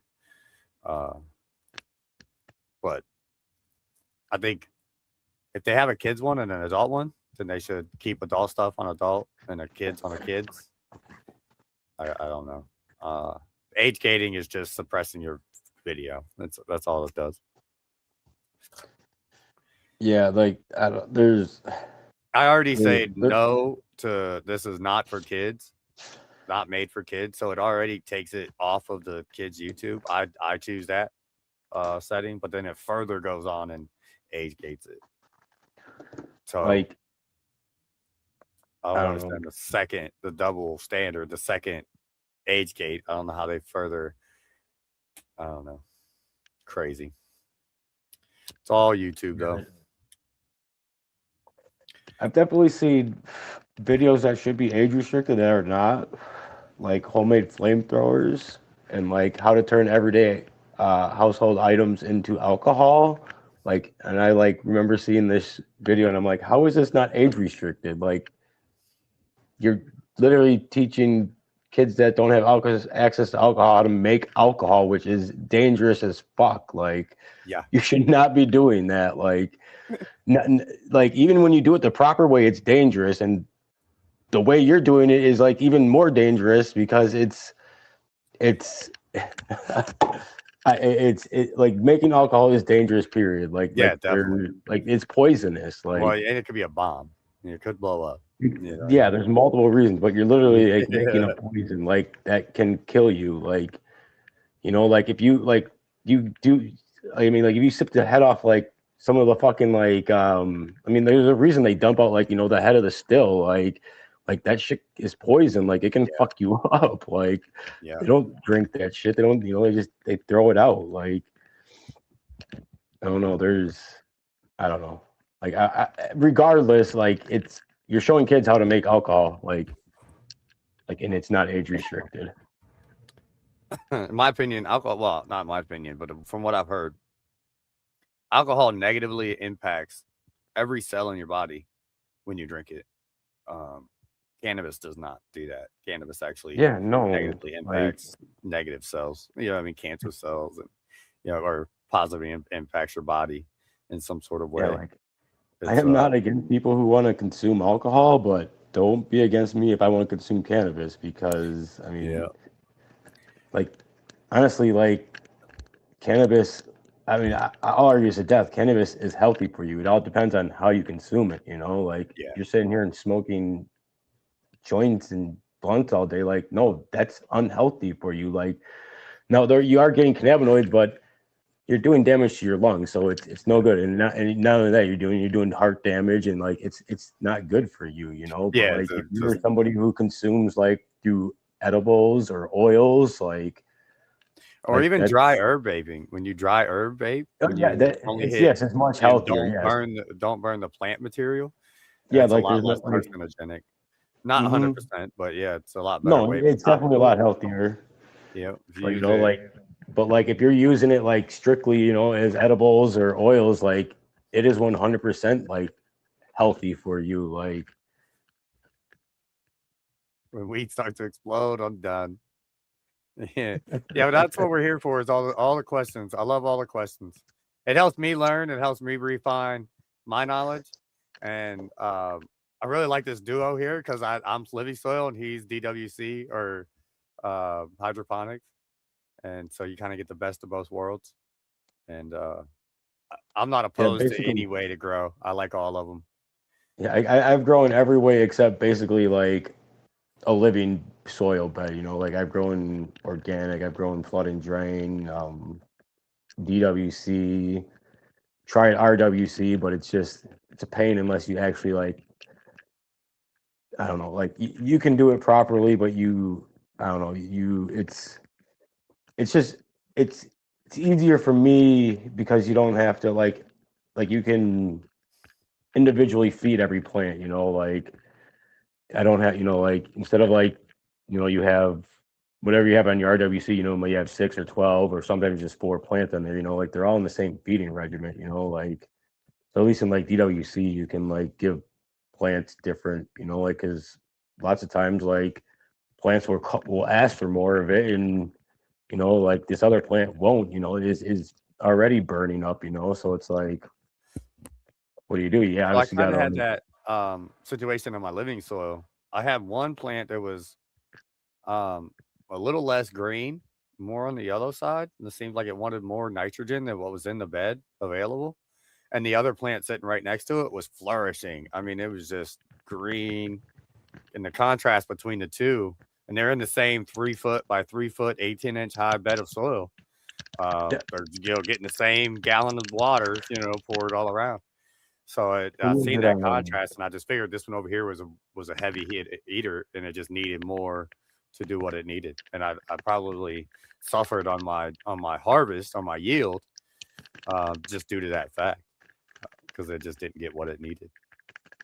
Yeah, there's just this creator, it's B you dig, and I'm actually in his Discord, and he uh he actually has a like it's some sort of soil bin like you have. It's like a tote that has like some reusable soil bed, or something, like I don't know what it is, like, but I mean I think it's a living soil or organic bed or whatever. But he literally had 2 plants in there, and posting his Discord, he's just like, what's up with this? Like he's like, I just watered it 2 days ago, and like literally, like, it's he was like, I think it was like somewhere between week 4 and 6 in flower, and like one plant just looks amazing, it's like healthy and looks amazing. The other one, it was wilted.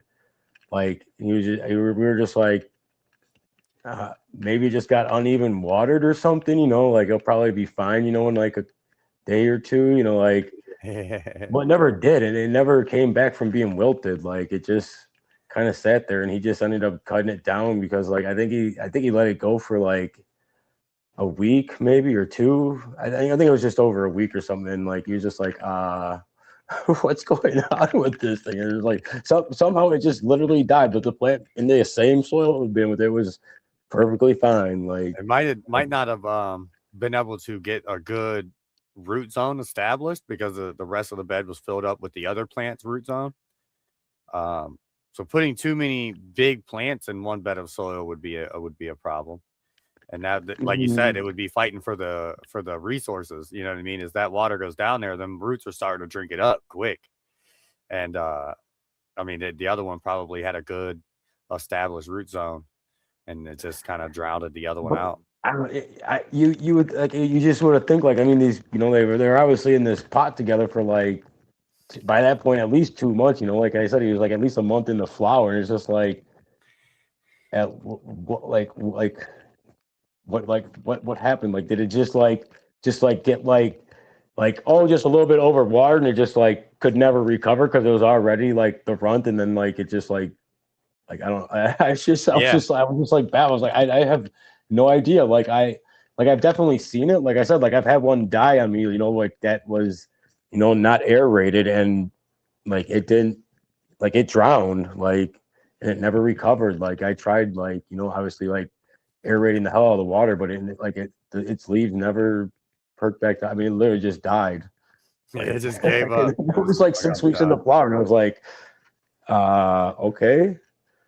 Okay. Apparently, like, don't like, like obviously oxygenation in like DWC is very important, like especially when you're going like, oh, I think at that point it had been oxygenated for 12 to 18 hours, and like I thought it would have been fine, like whatever, like, but no, like I mean, like I said, like all the other plants in there were like I had four other plants in there that obviously or three other plants in there that weren't being aerated either, and they were fine. That one just wasn't like he just that didn't one. like it and packed it in and said, "I'm done."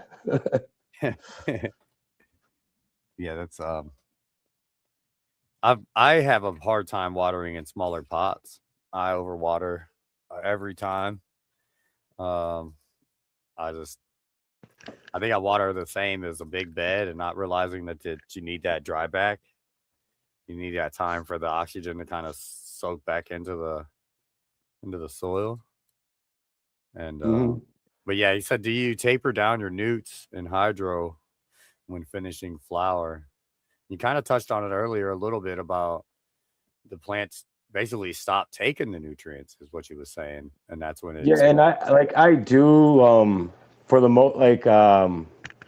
like I cut back on my feeding a lot. So like usually like when they're in flower, I'll start them at 800, maybe 900, and then I usually won't run above 11 or 1200 though, and I will run that until like so I don't literally taper them off. They'll be getting 1200 ppms until like I said, like I see that they might start losing some color, and I not like by fading, not by like a deficiency, and like the pH in my res will start to raise, because they're drinking more water and leaving behind the nutrients because they're not taking the nutrients up anymore. So once I start seeing that my ppm is raising in my res like consistently, like I know that they're done feeding basically, and that's when I'll just basically just start feeding them CalMeg until they're basically dead. Well, not dead till they're done. Like, and those it's like parts. yeah, and it's usually a light CalMeg.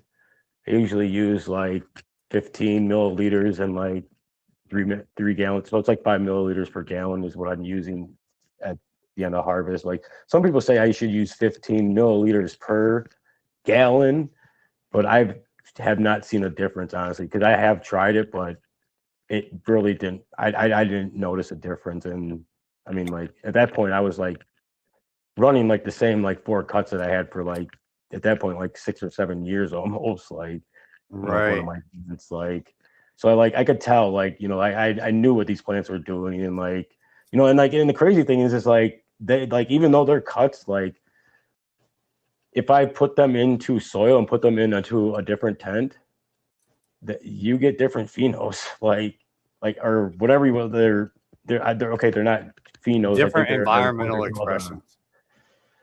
Yeah. Yeah, like I can't. Yeah, I think they have a proper word. I can't remember. And I don't think it's geno or pheno. Like, there's something else for it, but yeah, it's like it's like I've seen it where it's like it's almost like a totally different plant. Like I mean, it usually still has like the same terps and everything, but like the structure and can be like way different, and like the density of the nugs, obviously, like, and just the way it grows. I mean, Or do you think that would be like the depending on if you say you clone when it's not so healthy, not looking bad or anything like that, it just doesn't have like super vigorous growth, depend or opposed to cloning it when it is super healthy and just flourishing like crazy.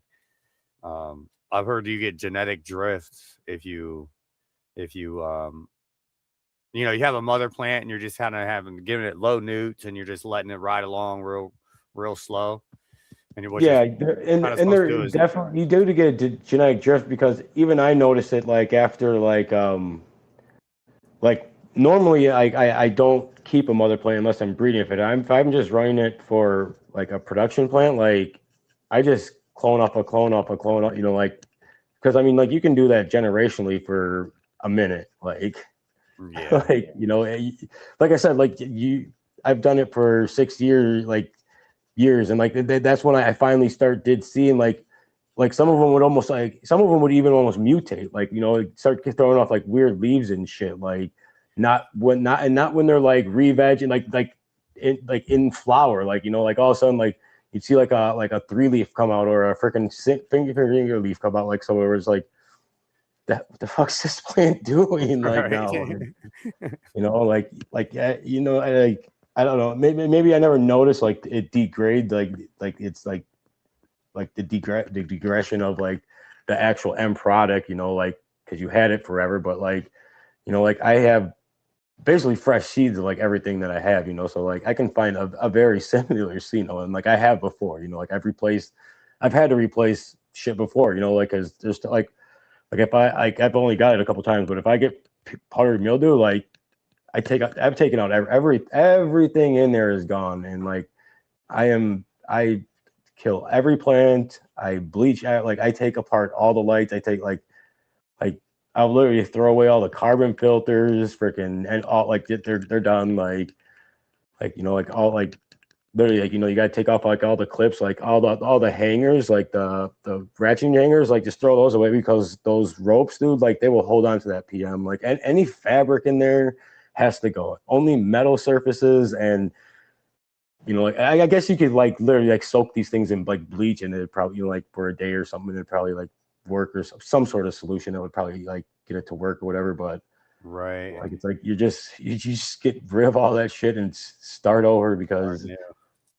that shit is like, if you try and like like people are just like, oh yeah, no, I just cut it off, and like I just keep going, it's good. It's like, no, like that's gonna come back somewhere, and it's gonna bite you, like, 'cause it's gonna That's come one thing up I right can't do when with you my don't living want it soil. to. It's like you're gonna be cruising in 6 weeks of flower, and they're gonna be like I remember when I saw, I was just like, oh no, that's just extra trichomes, because you're deep in flower, and I was just like, no, why is it like spotted like that though? Like and it wasn't like all over the plant, like it really wasn't, but like I could see it like underneath, like on the trichomes where it was growing on the leaves, like, and it made the trichome stick out even more, and like that's how you could see it. And I was just like, there'd be these ones that'd be like, oh, it looks like it's super trichome there. It's just like, no, that's because it has a white background to it, Yeah. and it's just like, oh my god, like, and then when you see it, you're just like, yeah, like, and like I remember that's when I learned my lesson. I was like, yeah, this is why if you see that shit, just get rid of everything, like, because once if you got a spore of that shit, your whole garden's been exposed, like you gotta Yeah. like it's a pain, but you gotta like literally like clean everything. I mean, you gotta open up all your fans, like all your inline fans. I mean, you gotta open them up and clean them, Clean them like, inside, clean the blades on the inside, yeah. stuff like that. The Mhm. so Lost Coast plant therapy will kill the powdery mildew. Organoshield will kill the powdery mildew. That's a couple of things you can help clean your tent up and your fans up with. And potassium bicarbonate. Potassium bicarbonate is a food grade supplement type granular powder that you can put in your water, and that will help kill powder mildew also. So potassium bicarbonate, it's plant available also. So if you spray down your like that's what I would spray down my soil and spray down my cloth bed and everything when I clean because I don't want to spray it down with bleach. You know what I mean, bleach water or whatever. Um, so I'll spray my whole tent with Lost Coast plant therapy, all the little zipper, flaps and all the where your vent um how you got your vents, they fluff out. You know what I mean? You kind of get inside there and you wipe inside all Oh, yeah, that off and stuff yeah. like that. Because even though they stay crunched, you know what I mean, they can still get inside there and create a little ecosystem. So I like to get inside there and clean up and stuff. Um, but the potassium bicarbonate and the Lost Coast plant therapy and the organic shield seems like it's kept a lot of my issues away. And the WDG 3000, which keeps the fungus gnats away, which all that is BTI, a mosquito bits, the same thing that's in mosquito bits that kills mosquito larvae.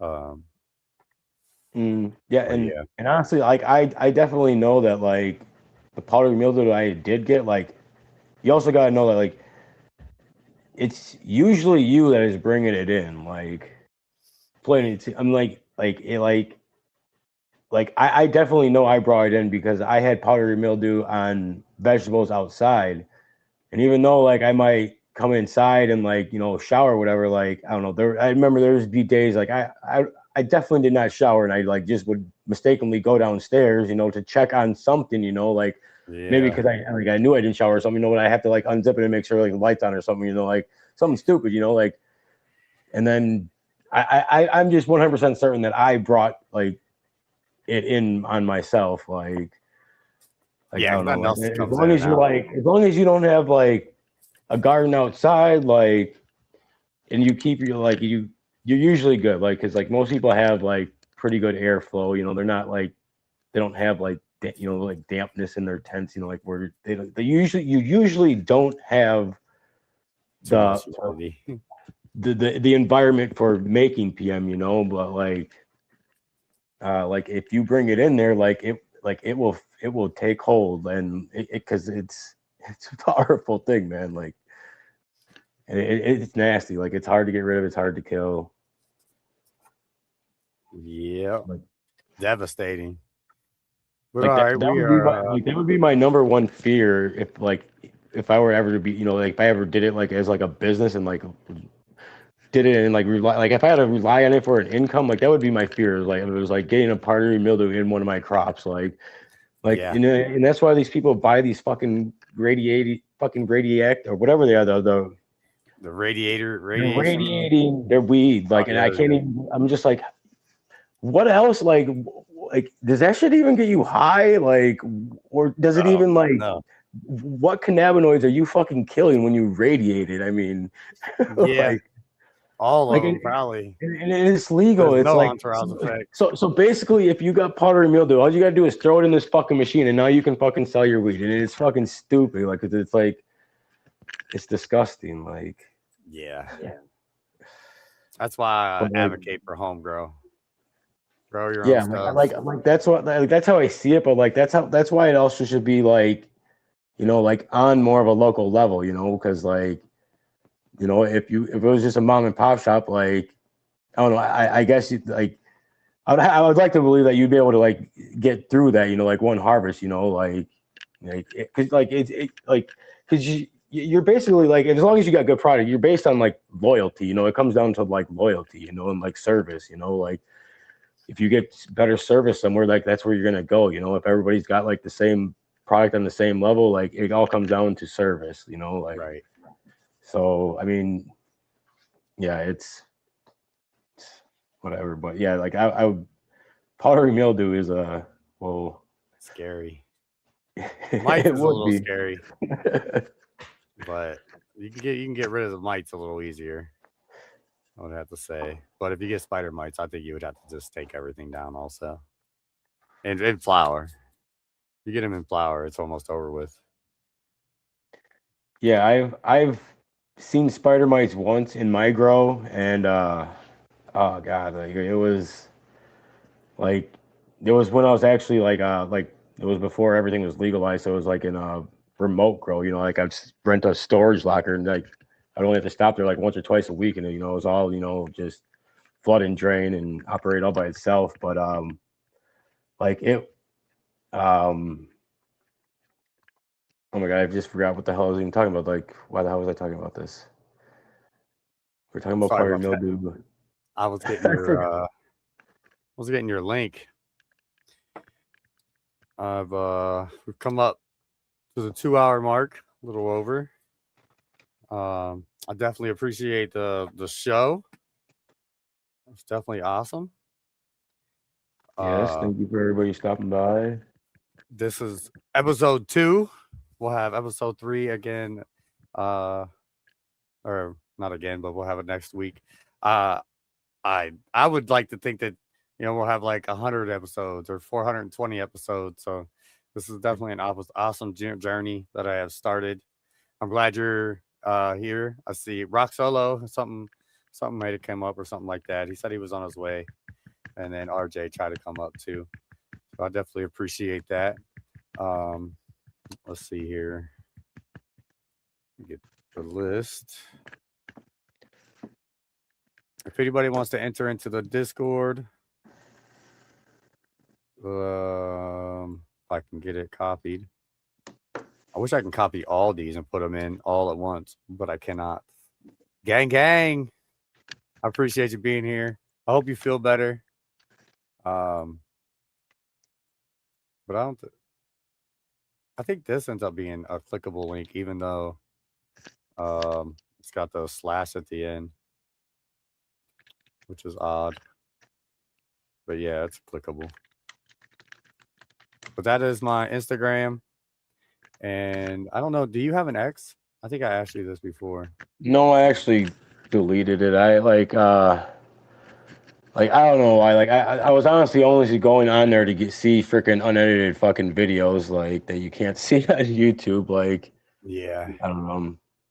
Like I don't know, dude. There's so much. Like, YouTube's even fucking full of, but like I get AI videos. Like, I can't believe like how many views these AI videos are getting, and people are thinking that they're like real fucking channels and shit. Like, there's literally thousands of channels that are AI that get into your algorithm somehow because all these other people are watching it thinking it's real and shit. I'm like, oh my god, like, and it's not like, I mean, it's decent AI, but it's like, I mean, like, when you've been exposed to it, like, I mean, you can tell, like, and I mean, yeah, it's now, like, and just all the bot chatter on X, like it's just so, it's literally only creating division, like, and it's literally foreign, like, it's not like there's foreign people who are trying to divide us even more than they are, and that's fucked up because, like, it's supposed to be an American company, apparently, like Elon Musk owns it. Like, you should be like not be dividing our country right now when it's very divided, like, and you should be definitely spamming and blocking the fuck out of the people who are trying to do that, like all the Russian bot farms, like, like, it's like they tried with the community notes, but then the bots get into the community like if notes. America is going to destroy itself, it definitely doesn't need any help from anybody else. Like, so, like, appreciate you being here and hanging out with me. Galaxy Rods for sure. I learned a lot. I hope everybody had a good time. But I hope you join me again next Sunday, 7 p.m. Eastern Standard Time, and we'll keep this thing going for sure. And on the next one, bye, friends. Peace out.